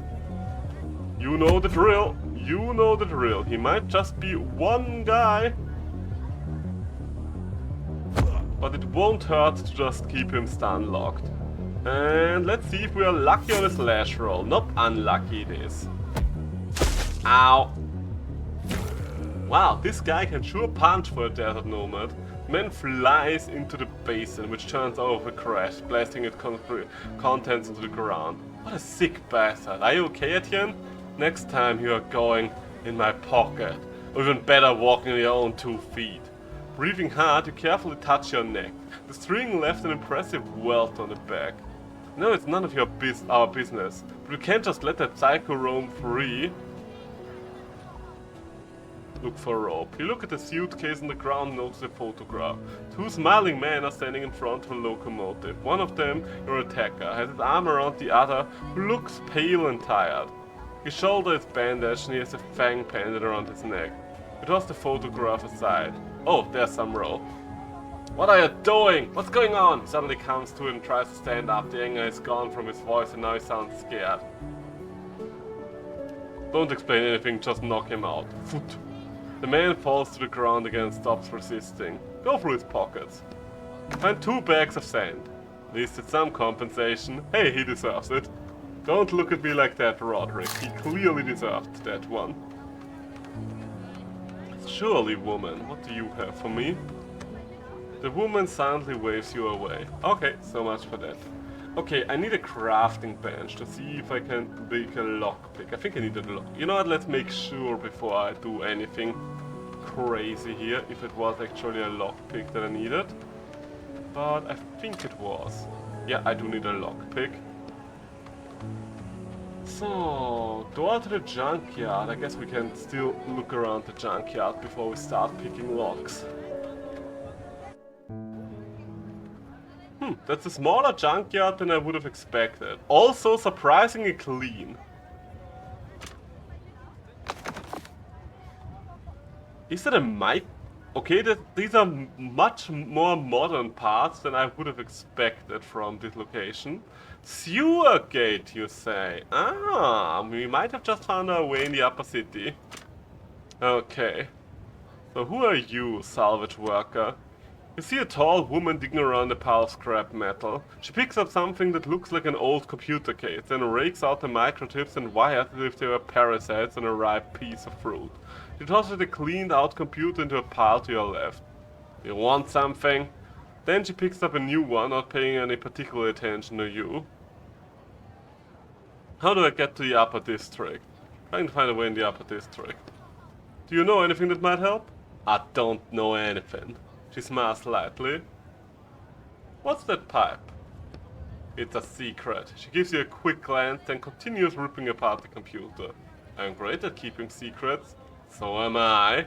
She looks you in the eyes for a moment longer than is comfortable. That's what we're looking for. We can crawl through and go straight to the upper district. There's a passage there. And we just have to figure out what to do about this sewer guardian. Yeah, I'll ask around town. You've got a lot of computers there. Yep. She's concentrating hard on her work. Where did they come from? She gives you a quick glance. Jenkins brought them in a week ago. He dug up a whole warehouse full of electronics. Oh. Jenkins, He looks at you questioningly. Was? Oops. Oh.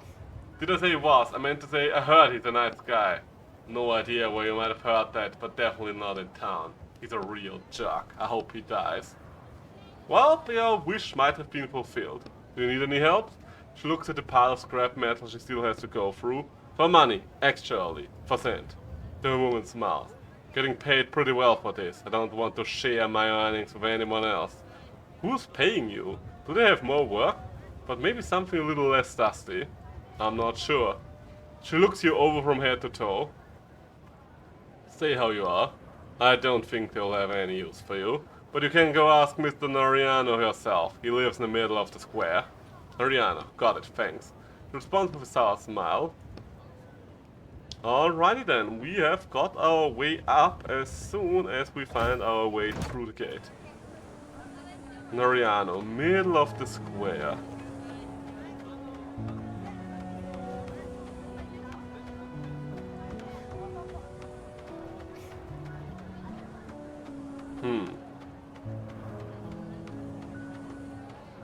Okay, in the middle of the square there isn't really anything other than my train. I still haven't figured out how to give this woman anything else, so where do I even find what I need right now? You know what, let's go into my locomotive right now, because I do want to go to the crafting bench real quick. And the one in here is the only one I know of. Also, we should probably get rid of that skeleton at some point. Just pointing it out there. Okay, so lockpick is crafted. And you know what? Let's do the crowbar as well, since we have everything for it ready to go. Can I have, do I have enough for that? Ah, almost. Almost, okay. Now first things first, let's check out what the hell's in that one little safe up there. Afterwards we can think about what else we could, would or might want to do here. Pick the lock, let's see what we are finding here, hopefully something valuable. With all your current experience picking locks, the safe door swings open in just a few seconds. Alright, that is really not all that useful to me. Animated old man. Have we talked already? The old man's waving at you so furiously that it seems like his hand might fall off any second. Ah no, get out of here! What do you mean? You were calling me over? So? Go on, get! Up close! I can see that you only have 30 minutes worth of sand.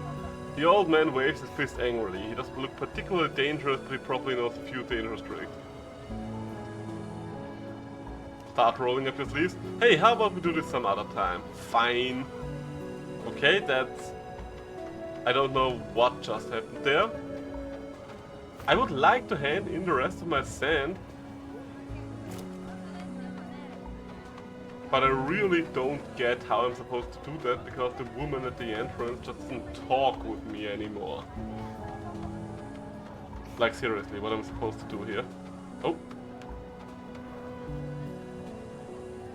Let's go to the customs real quick. Can we do anything in here anymore?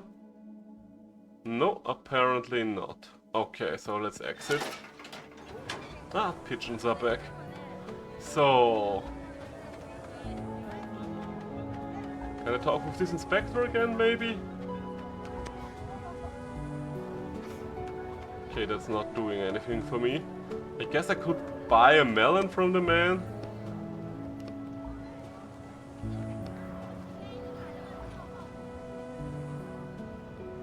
Whispering, why is there a hand or a bag of sand at his feet? Warn the elderly. You dropped something. What's that? Not the man's feet. He looks down mistrustful then pauses. Well, slept my train and called me a sandmelon. How could I drop that bag? How did I miss that? Thanks, man. I almost lost it. You nod in response and walk away. You spent the next few minutes unable to shake the thought that you could have used that sand. Well, too late for that now. I really don't know where I need to go now though. Maybe I need to buy one of the books?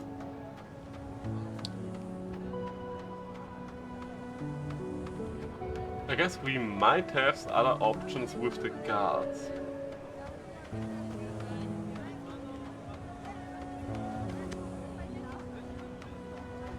Mr. Nariado in the middle of the square. Alright, the tied up man. We can't do anything with these guards anymore.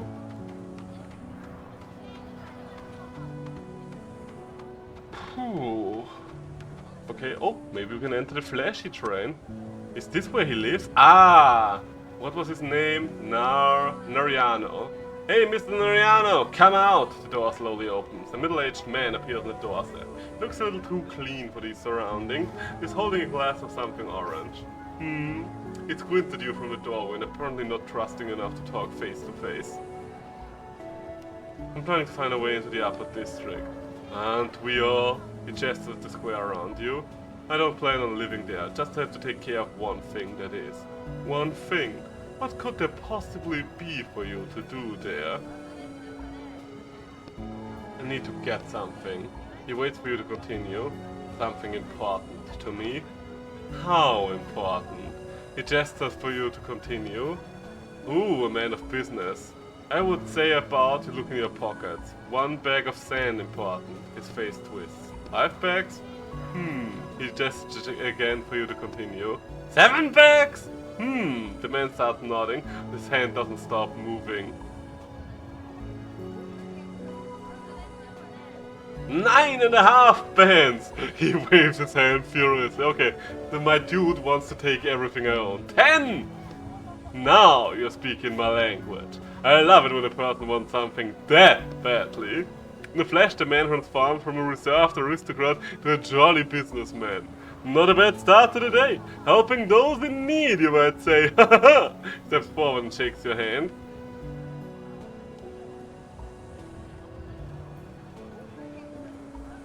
Okay, I'll be back when I find 10 bags of sand. Good luck now, I'll be waiting for you. I'll cheerfully in front of the stairs, stepping from his glass, disappearing behind the door. Don't I have 10 bags of sand? Yeah, I do have 10 bags of sand already. Here's your 10 bags. My dear friend, wonderful, wonderful. Jumps down from the entryway like an excited child. May I? He looks at the bags, ignoring you. Go ahead. Wonderful, wonderful. He counts the bags. Counts out 2, which he hands back to you. Give these to Jenny, the woman who does salvage work at the scrap heap. Tell her Mr. Nariano sent you. He scoops up the remaining bags and starts to head back into his home. Hold on, so it only costs 2 bags to get into the upper district and you're just keeping the rest for yourself? Just because you know this Jenny? It truly is a pleasure doing business with you, my dear friend. Come back anytime. He disappears behind the door. Well, once again, one of those things where I'm like, Roderick, couldn't you have told me these things? Well then, Jenny. I've got 2 bags of sand for you. The woman has cleaned out the last 10 more computers since you were last here. The parts are lying next to her neat piles. She notices the 2 bags of red sand you're holding. How's Mr. Nariano doing? She nods. We could have just come to an agreement. Why didn't you say anything? Mr. Ryan is much better at these conversations.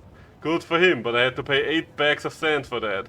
Sand comes, sand goes, that's what we always say, she smiles. So, how's Mr. Ryan doing? He's 8 bags of sand better now. Hasn't lost his touch. Let's get to it. Hold on, once we leave, won't be coming back here. Are you sure you're ready? Yes. Because I have been very thorough with the place already. There's 2 bags of sand at the woman's feet. Let's get to it, I don't have much time. Train 42, your time's up, prepare to leave town, I repeat. Well, looks like you're too late. Is that a joke? I already paid you. Damn guards are about to come looking for me and you're... She looks at you silently, smiling. I'm kidding, let's go. She clears away a small heap of scrap metal from against the wall to pull a lever there. I do wonder if the time we've used up actually mattered there, or if it didn't. That would be very interesting to know. Maybe having burned through all that time will come and bite me in the ass later. It's open. I'd hurry if I were you. Thanks. Human smiles again. Seems that the whole situation strikes her as comical. Little advice for you, Trust a bag of bricks. Huh? What? Trust a bag of bricks. No going back now. Needlessly to say, it smells awfully inside the pipes. Honestly, why the fuck does a desert dystopian city have this much of a sewage system? Apparently, water is quite plentiful here after all. It smells awful in here. It's just a drainage pit for the square. It's not the sewer system, so it could be worse. That doesn't make me feel better. The way forward is blocked by a pile of trash, boards and racks. It almost looks like a barricade. Take it apart? Don't even know where to start. Pry apart the boards. You grab one of the boards and try to move it. It is stuck tight to the base. Kick it. Fut. The board springs back into place. You aren't able to move it. Pull out the trash bags. You try and pick up the trash bag, but the contents are too heavy and the bag rips. What the? Dust pours out of the bag and gets in your eyes. Okay, looks like... You poke around the supports with your foot. One of the trash bags seems to be full of rocks or bricks. Trust the bag of bricks. You put your weight on the bag, then throw your other leg on the barricade. Brick, no mortar. But your pant leg gets caught in a nail sticking off the board. Oh, come on. Free one of your hands and carefully unhook the nail. Shift your weight to your right hand and try to unhook your pant leg from the nail. Can't get it, damn it. Come on, you're so close! Whew! Your pant leg is free. You jump the rest of the way over the barricade and land on your feet. You hear a voice over the radio somewhere above. Final warning, Bob Bobson, operator of train 42. Time is up. Leave town immediately or your train will be confiscated. You are right, there's definitely no going back now. Trash barricade. Is this really the quest right now? Move over 3 different trash barricades. Like, they would be disgusting, but even I, IRL, could easily make the jump over them. And I've got a herniated disc. I'd be more careful here. Get a running start and jump over. Painstakingly pick up the shards of glass. You pick up a nearby bucket and start tossing shards of glass into it. Another shard goes in the bucket. And another one. And another one. Can you go any faster? It will be nighttime soon. Your hand twitches and a small shard of glass embeds itself in your finger. Sorry, I thought you were done already. Straighten up. It looks like you are in fact done. Now you can try and jump over the obstacle. Get a running start. Begin to pick up speed. Push off the ground. Hop! You spring off the ground. Why'd you jump so soon? You fly through the air. Watch where you go. You fly right into the barricade. Not over the barricade. Into the barricade. Are you alive? You broke down the whole barricade with your body. I felt it. Are you in one piece? Na na na na na na na na na. Not sure. Damn, think my shoulder is. You stand up with some difficulty. This is such a weird moment for a weird puzzle here.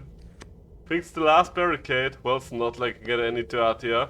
This is Lindef Jr. speaking. A joy storm is approaching. It will hit us in 5 minutes. Joy storm? You could certainly use one of those. After this junkyard, even an ordinary storm would make me happy. The pile in front of you doesn't look particularly big. I don't even care anymore. Charge into his pile. Feel like you can probably just step over it. He's right, step over the pile. Carefully lift one leg over the pile and quickly find yourself on the other side. That was easy. Joy storm, 3 minutes.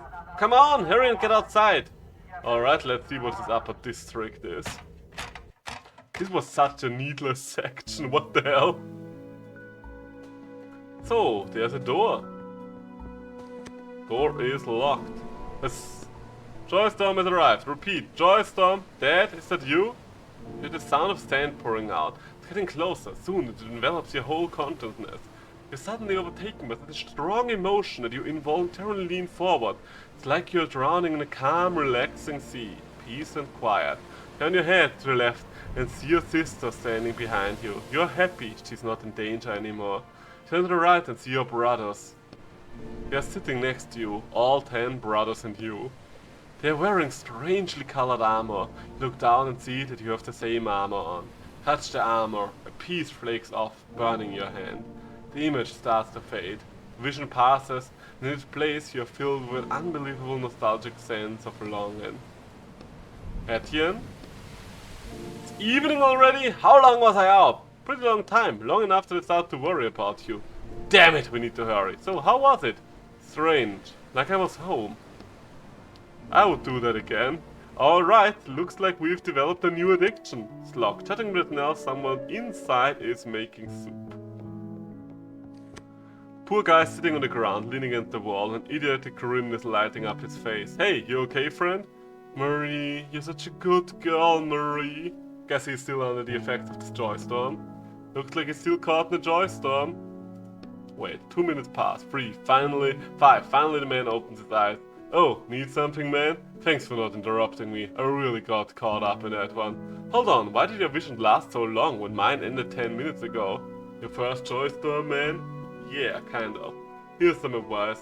Try not to move or look around too much. Concentrate on one thing and don't use up all your strength at once. That helps the visions last longer. Okay, got it. So what's it you wanted? I'm looking for the meteorologist's house. Looking for the sail, huh? Head straight south the square and you should see the sail tent. But I wouldn't count on much there if I were you. Okay, thanks. South we go!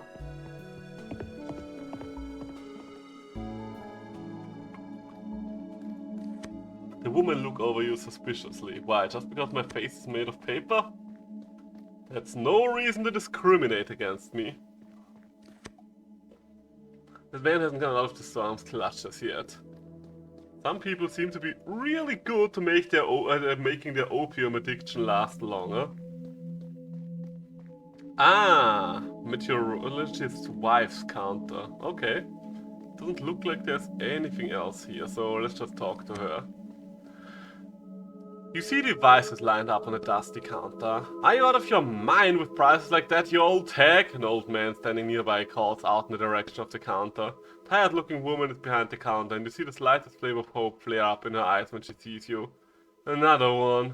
If you're just here to look with no money, then get lost. The counter is still surprisingly full considering the meteorologist died a whole 3 days ago. Are you selling the meteorologist's possessions? Examine the counter in silence. The counter is covered in devices of all different sizes and complexities. Which one controls the weather? I don't know. The text says it's a device covered in switches and dials.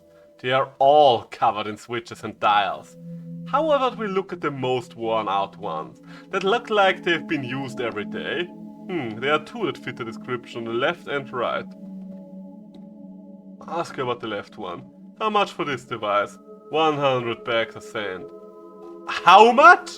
My price is firm, she says this harshly. My husband didn't make all of these devices or whatever by hand just for them to be given out for free.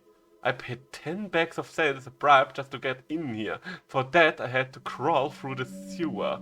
A bribe? And you want 100 bags for some piece of junk? Just grab it and jump out of the book, we'll figure it out later.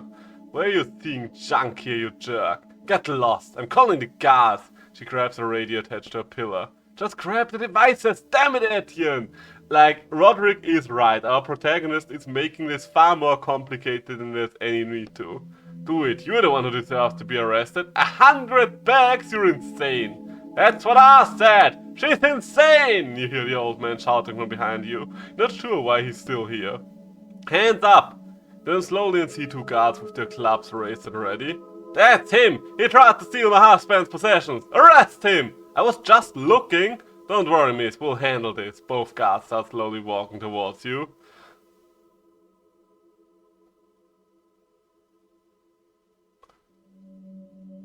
Grab the first device you see and try using it. You grab a random device off the counter and start pushing every switch and button you see. The guard and the meteorologist's wife watch you in silence.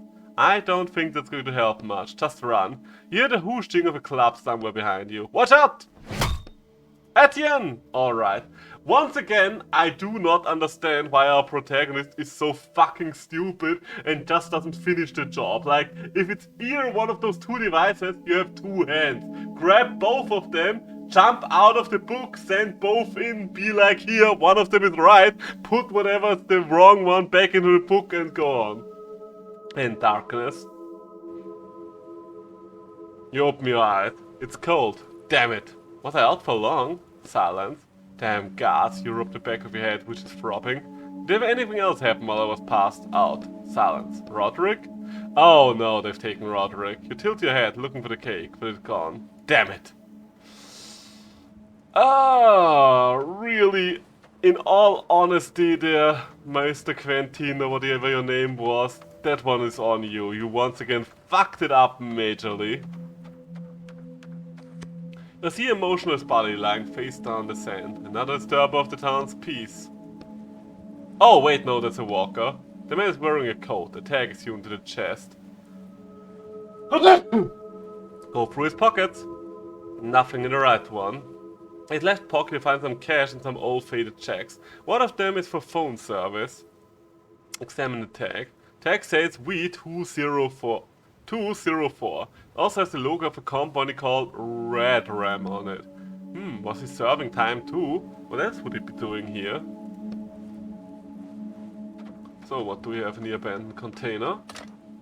A little bit of stale bread, you know what? Don't mind if I do.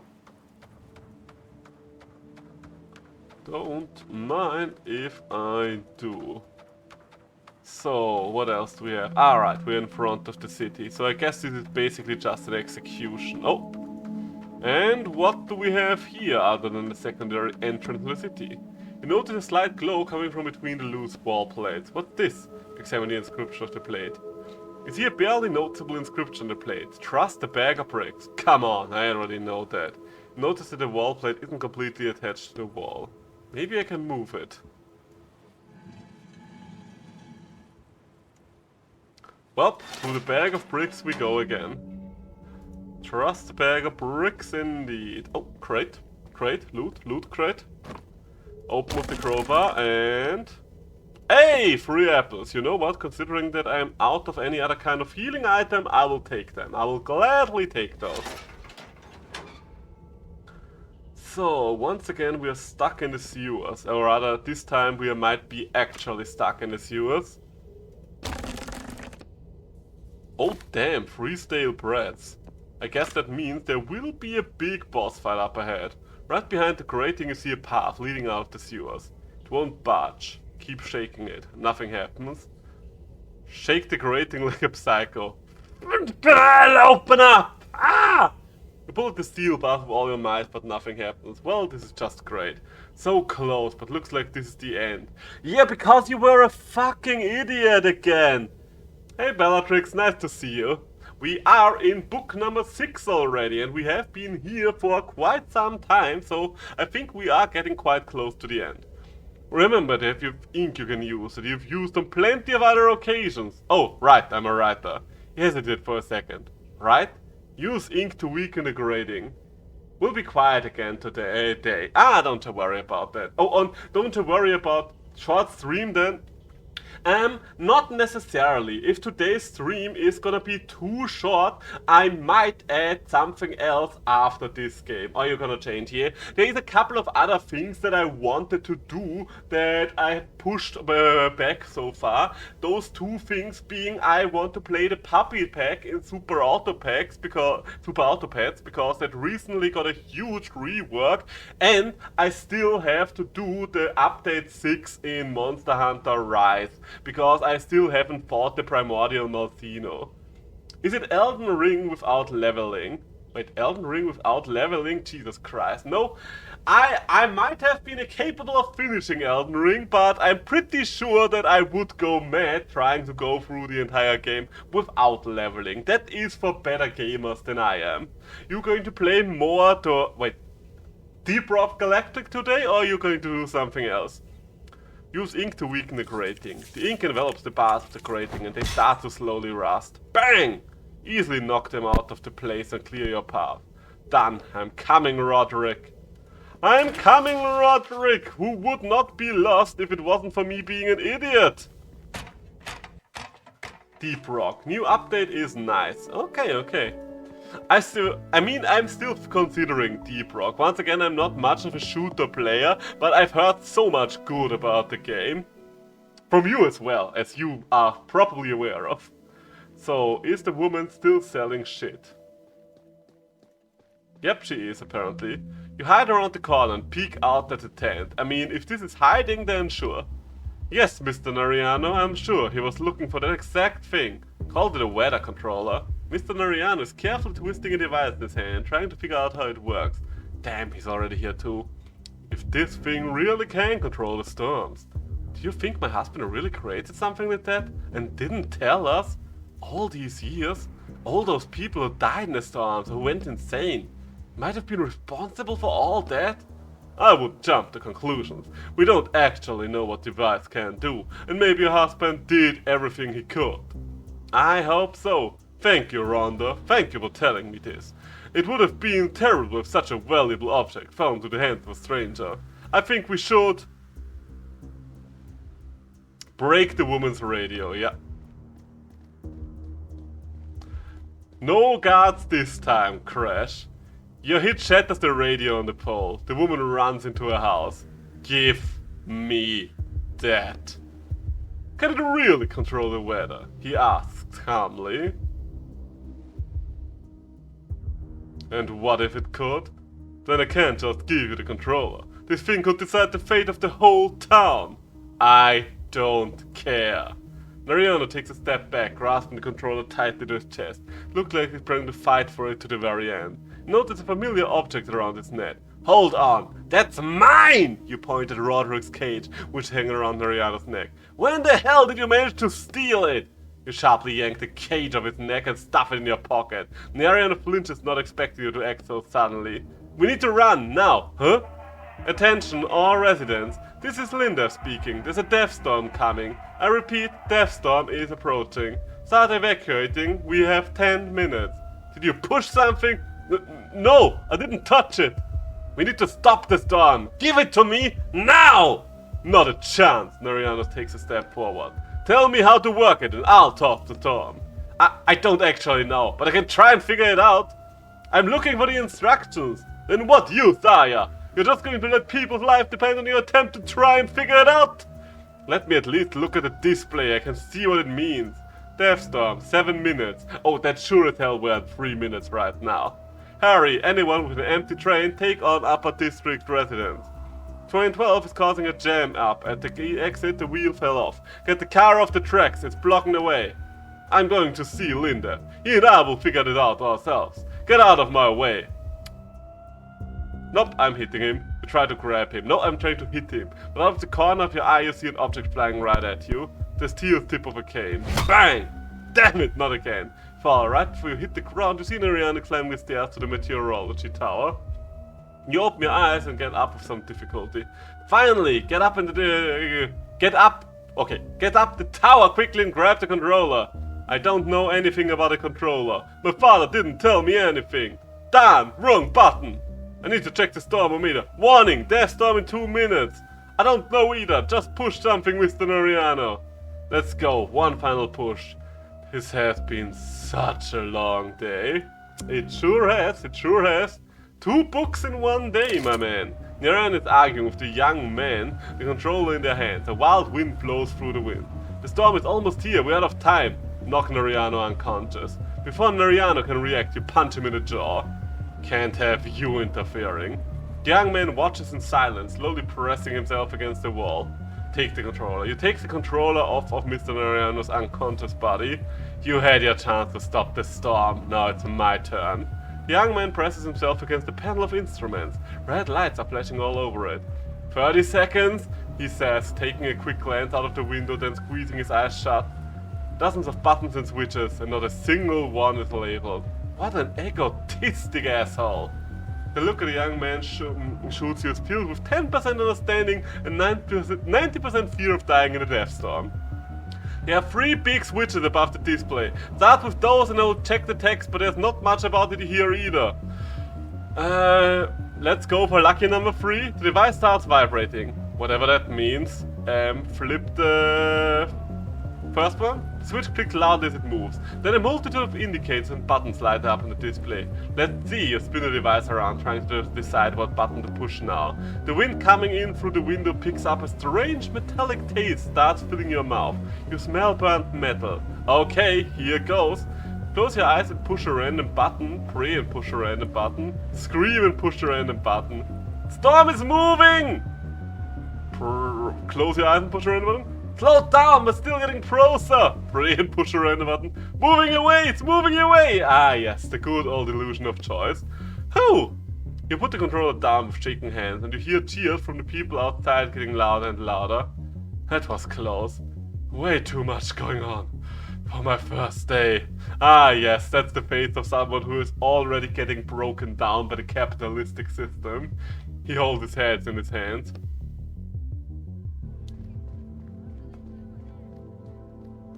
A large crowd has gathered in front of the tower. The people around you are loudly discussing what just happened. Why are we still here? Why are we not leaving this fucking book? I saw the storm move away at the last minute. Saw it with my very own eyes. I was just about to reach the town, but then it stopped. Alright, calm down, the storm is gone, you can go home now. But what if it comes back? Well, you look at the controller in your hands. We'll just have to hope it doesn't come back. Why did it move away at the last second anyways? Yeah, and why did it get so close to the town? That's never happened before. Long story, we drove it off, don't worry. We? Who's we? It was the young meteorologist. You put your hand on the young man's shoulder. Lindev, the young meteorologist, did an excellent job proving himself. He managed to neutralize the death storm at the very last second. The crowd starts cheering. Hooray for Lindev! What do you mean neutralize? That's not important. What's important is that you're not in danger right now, and that we can leave this book before anything else happens. Now, time for me to go. You look at the uncomprehending crowd before you jump, and your eyes slide over the peoples until they meet Lindev looking straight at you. Are you dead? He gestured at the controller, which you've already tucked under your arm as you're prepared to jump out of the book. Listen, kid. This is your moment of truth, Etienne. What moment of? You'll do just fine without it. Don't worry, you'll do just fine. I heard these storms almost never hit the town anyway. Just keep on going a little longer and then the book will end. And then everything will work itself out.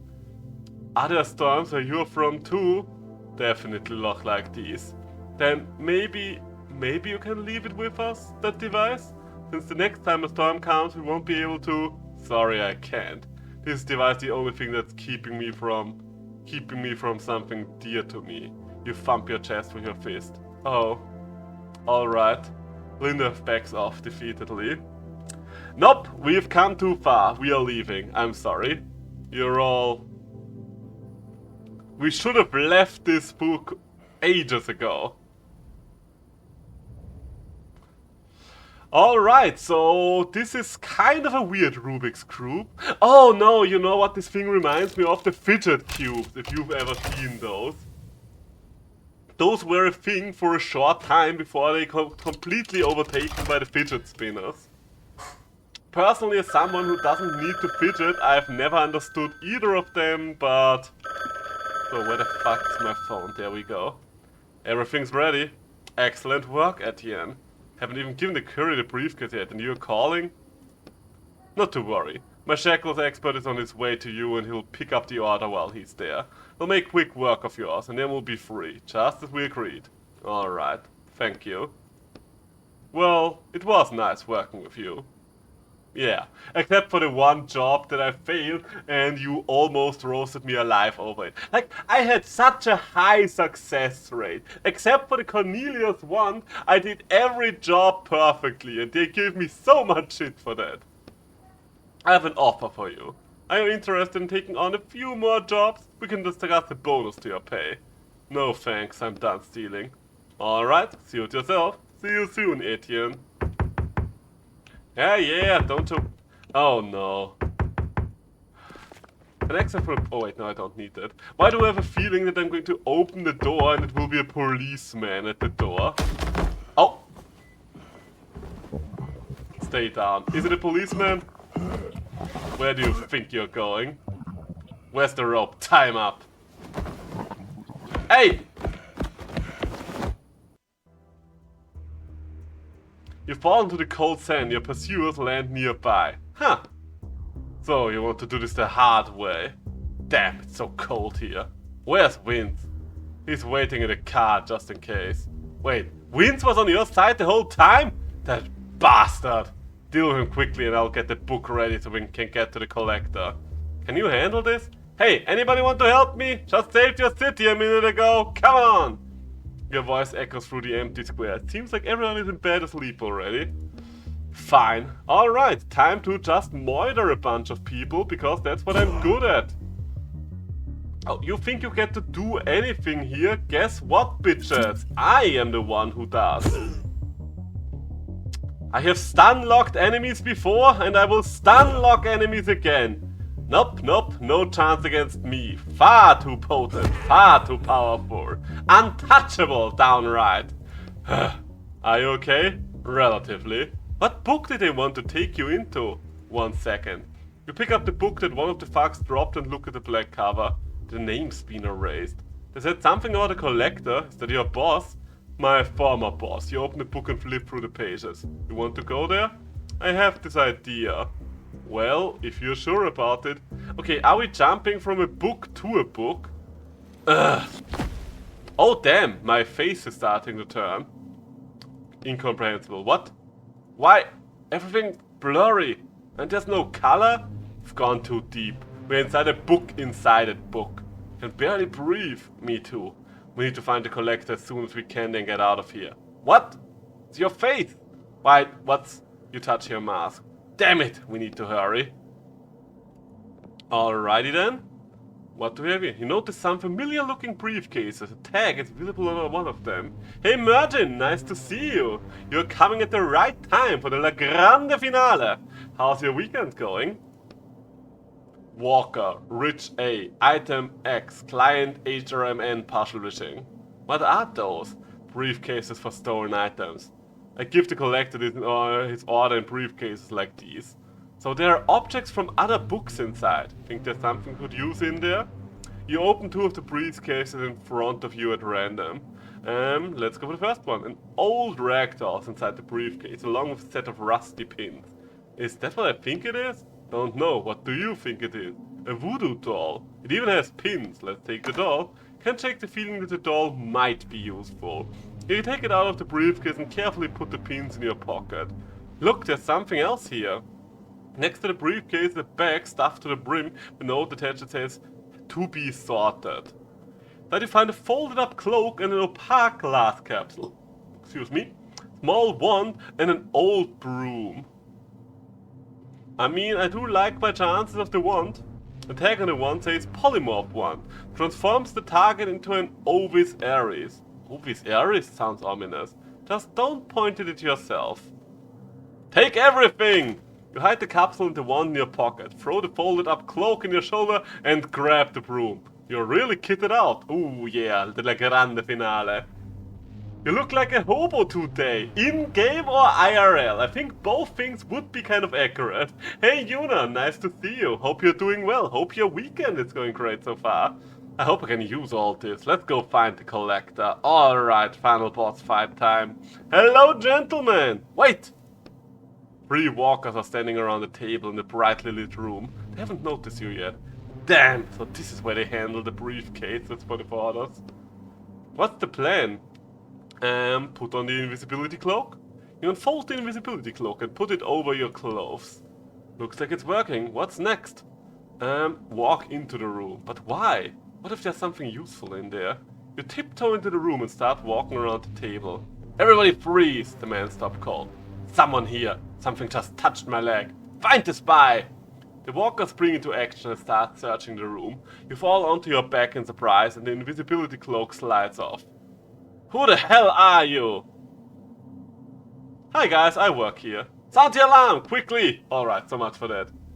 You almost beat someone up? What the hell happened? Ooh, we've got a doll. The doll kind of feels like something... Oh my god. Now I feel like it would have been Okay, I guess I will have to just start with draining them, because I do need ink. Now I feel like I really needed extra stuff. I mean, I still have a couple of healing items left. Strong hits and more hits, and my stun is blocked. Well, locked off. I guess if we eat an apple... Wait, stop it with the terrain for a moment. Game, I don't want to drain, I want to eat an apple. That's all I want to do. Did that give me energy back or not? Whatever it is, we're just going to drain the man again. Even though this will definitely hurt. I found a kitten on the side of the road, played with him a little, then I went to 7. Okay, but how... I don't quite understand how that leads to you almost beating someone up. Also, what does I went to 7 mean? 7-Eleven to buy some cat food. Came back and saw the kitten in the middle of the road. The car just straight up drove above the kitten. Oh. Yeah, understandable. I would go to town on a motherfucker if that happened in front of me as well. What the fuck? Okay. Only reason I didn't beat them up is because I need to grab the kitten and put him back to the side. I guess the kitten is dead now, isn't it? Oh, sucks to hear. I'm sorry that that happened. Oh, there's so many assholes out in the world. Oh, it's alive. Okay, that's a good... Okay, happy end to the story then. You had me worried there for a second. I'm not going to lie about that. Alright, 1 man down and 2 men are... Okay, you disabled my slash, but that's not too bad. Keep eating. I don't really want to get this skill disabled, but I guess this turn isn't too bad. But yeah, okay, I'm very happy to hear that it is alive. I guess if it was dead, then you would be well within your right to just break the motherfucker's face. At least that's what I would do. There's such assholes out there, like it really doesn't take too much not to be a ginormous asshole to your surroundings. But apparently for a couple of people that is still semi-impossible. Let's go for another round of stuns. I guess we could start... You know what, let's eat an apple and then drain the one who is still in better shape. A singular hit, that's all you guys can do. All in all, I guess I should use this turn to just drain as much energy as I can out of them. Because I will need that energy later. I think there will be a lot of fights. Bookwalker briefcases. What do we have here? Alright, let's see if there's anything interesting in here. Should we start with some kind of weapon? Examine the briefcase to the left. A massive futuristic blaster is lying in the briefcase. That looks dangerous. Don't you think it's a little too much? Looks like it's for shooting tanks, not walkers. At least it's reliable. Take the blaster. You put your previous artifact on the table and pick up the blaster. It's heavy, not a weapon for being quick on your feet. At least it's reliable. Alright, so we've got a big blaster. I mean, we didn't really use the voodoo doll. But let's just see what this thing is going to do for us. We'll see 2 walkers standing in the passageway. They seem to be guarding another set of boxes. They're discussing something quietly, completely unaware of your presence. What's your plan? I kind of want to fly past them. Oh, you know what, let's throw the toxin capsule. I'm out for blood right now. You wind up and throw the capsule of fear toxin at the walkers. It falls right between them and shatters. So, quick question, Yuna. Is the kitten at your home right now and you're taking care of it? But what happened at the end of this story? So, the men turn around sharply. Hey, stop, you! You see both men's eyes widen in horror. You're a monster! Help! Both men look around in terror, then jump over the railing into the darkness.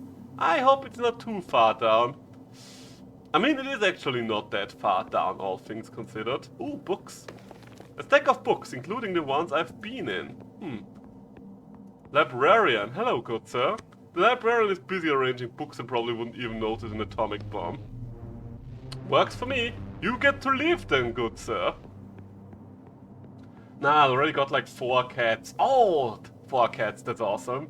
And I do know how to bring the cat back home. I was riding into this in about like 10 kilometers or 7 miles. Gotcha. And kilometers explanation is fine for me. I am an European, and like other Europeans, or rather, like everyone who isn't American, we are using real numbers in Austria. So kilometers is fine. I just leave the cat at the mosh. People over there is kind of already a cat living there usually. Okay. I mean, that does sound like basically like a happy ending to the story, so I'm very happy about that. You did a good thing today, Yuna. You can be proud of yourself.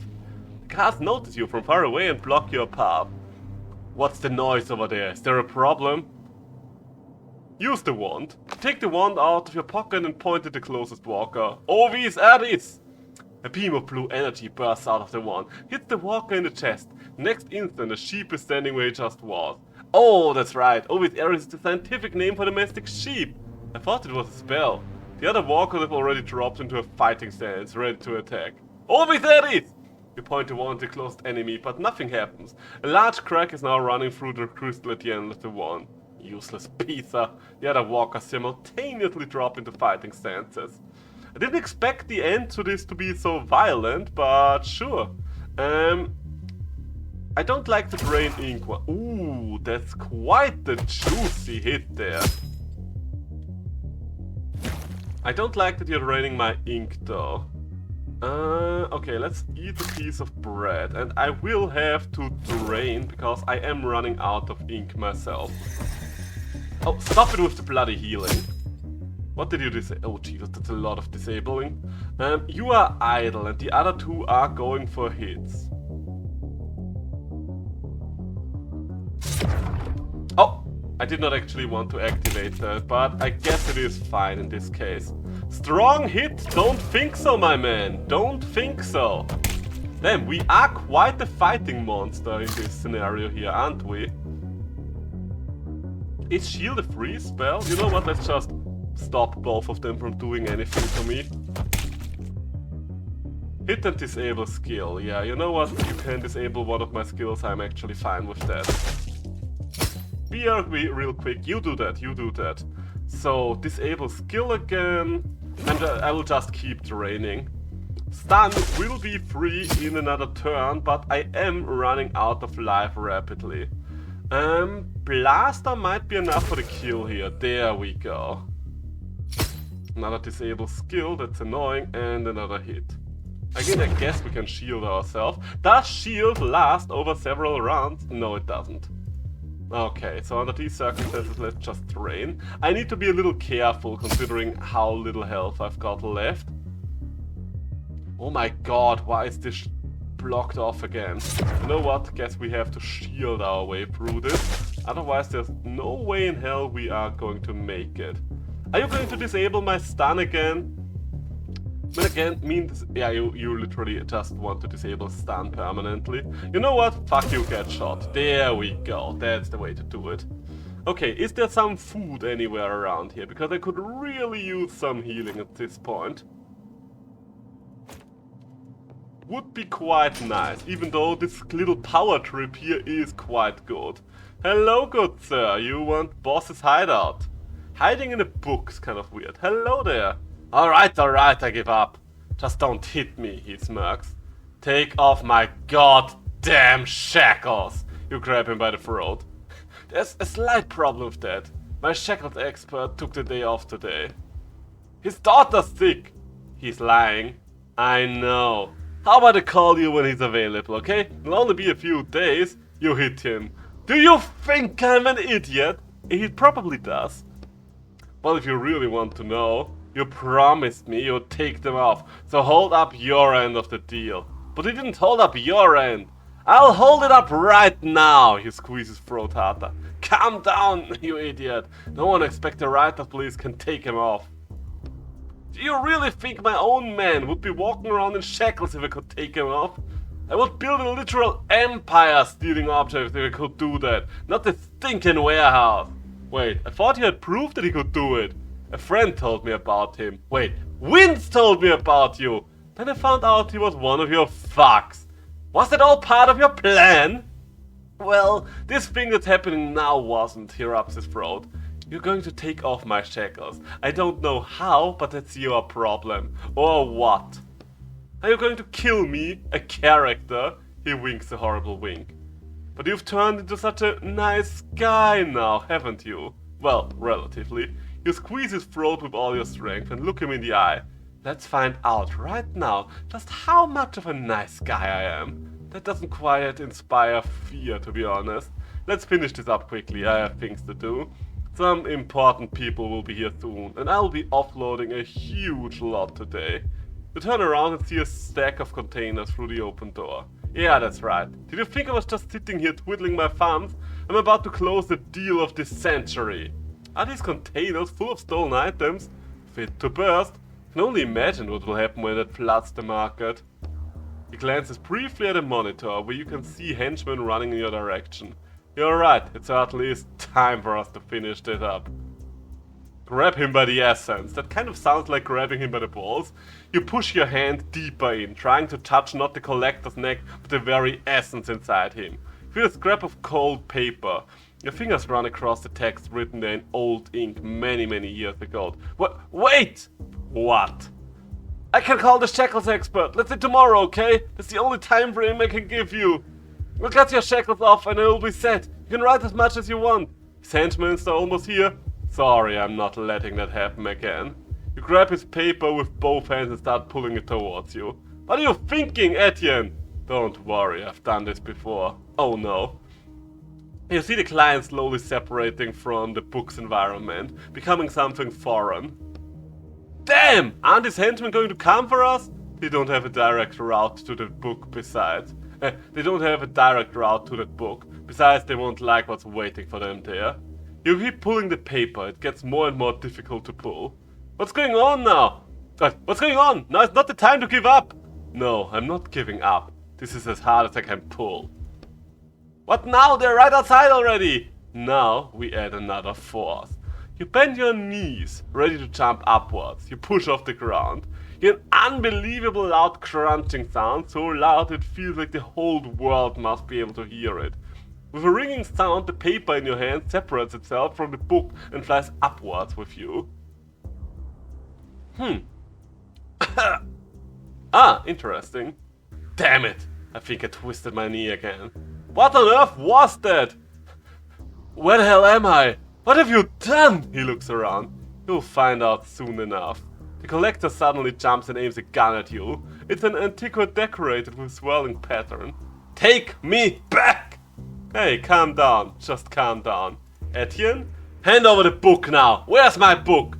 I'm afraid nothing would come of it. Hey, don't joke around with him. That thing I just did, they'll hear it. Ah yeah, there's the police. Right, there's police. Nobody move! Hey you, drop the gun! Not another step or I shoot him. Boss, that's Leroy Russian! The collector? What the hell is going on here? Etienne? How are you mixed up in this? Oh, hello, officer. Hold on, how did you recognize me? You came in for questioning in that same coat. Damn, I disguised my face, but I forgot to put on a different coat. I'm warning you, I won't surrender alive! He aims the gun at the police officer, then back at you. And hold back your little pet writer there! I see him! Smirking. Oh. Hello? Okay, no idea who that guy is. He puts his hand up and looks at the officer waiting for a signal. Well now, we'll come to an agreement and everything will be just fine. Where's my book? I don't think we'll be coming to an agreement with you, thief. Quiet. No, we're going to make a deal and I'm going to walk away. You're accused of stealing thousands of objects. Now that you're in our hands, you're not going anywhere. That's enough. Suddenly turning to you. This is all because of you, you bastard! The sound of a shot rings out. Etienne! You close your eyes. Damn it! You open your eyes and look down. The metal of Roderick's cage protected you from the bullet, but there's not much left of it now. You see a small, ragged scrap of paper inside. Derek, you moron! I told you to stop talking! Sorry, boss. Are you alright, Walker? Now it's your turn. Hands up. You look at the remains of the paper in your hand. Don't make us use force. Cool it! He's just in shock. Etienne, it's best if you come with us now. We'll talk about all this at the station, okay? Hold on. What's that in his hand? It's a character, and not one from his book. Etienne, are you out of your mind? You're carrying around a stolen character, even in your current situation. Derek! I can't take an isolated character. Call for backup! You shove the officer. His head slams into Derek, who staggers backwards, eyes shut. Damn it! Jump out of the book. Huh. There's a lot going on right now. Oh! Hello. Good day, officer, sir. Oh, Jesus Christ. Okay, there's a lot of action at the end of this. I mean, I didn't really know what to expect, how this is gonna end, but there's definitely far more action than I anticipated.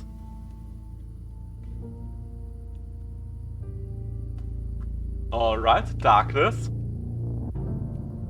Leroy Rushton, also known as the Collector, was detained by the Writers' Police. He was later sentenced to execution. The entire network of writers who used his services to buy stolen items from books, plagiarism, were also— oh goddammit, that's too fast. Etienne Quiz was detained 5 minutes after his escape. The unknown stolen character was not found on him. Huh. 28 years later. Oh damn. Oh, did we release Roderick in the real world? Complete book 7, damn. Well, I think this is his house. Take off your disguise. You run a hand over your face. Oh damn, that's how what we actually look like. Well, 28 years later. Hey, 28 years! We actually did get a reduced sentence after all. Alright, now I'm ready. Alright, let's see what's going on here. Ooh, that's a nice house.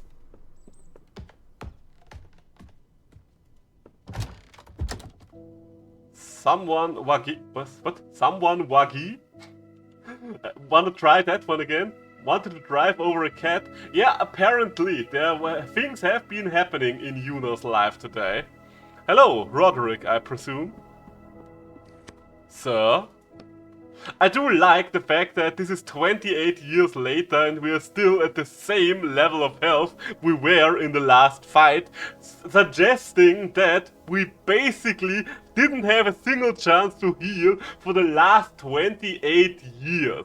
We've been basically heavily wounded for decades. What's wrong with people? Sadly enough, there's a fuck ton of assholes out in the world. How can I help you? My name's Etienne. Waiting for you to continue. You probably don't remember me. We worked together a long time ago. I can't seem to recall that. Are you sure you're in the right place? I'm sure. I'd even say we were partners. I just wanted to see how you're feeling. Looking around questioning. I do believe I'm quite alright. Should I be worried about something? Do you remember your name? Of course. And where you live? Baker Street. That's good then. I had to make a few changes because of your injuries. Injuries, sir? Yeah, although it seems everything worked out. Sorry to keep you waiting, I'm back. Watson, he nods to the man by the window. Holmes, he nods back.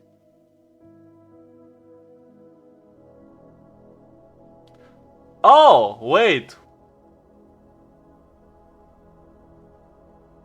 Okay, I'm a little confused. And you, sir? He looks questioningly at you. I'm on my way out. Someone you know, Watson? I'm not sure. Okay, so Roderick was Watson, and the age you remembered was from Holmes? Are you quite certain you're alright, sir? Yes, my apologies again for disturbing you. Right, that makes sense, because Watson used to be interesting, because this is the first real-world book we've encountered. Would you like some tea, sir? No, I'm on my way out. Interesting. Well, time to head back. I'm glad you're doing well, friend. Ah. Oh, that's cute. That's a cute ending to it all. Well, Roderick, it's time for me to figure out my own stuff. So, where the fuck am... Oh, Jesus Christ. Fan letters. Huh. I guess I'm writing again? I had to revisit so many books before I found the right one. Okay. What the hell? Oh, looks like we are writing a new book now.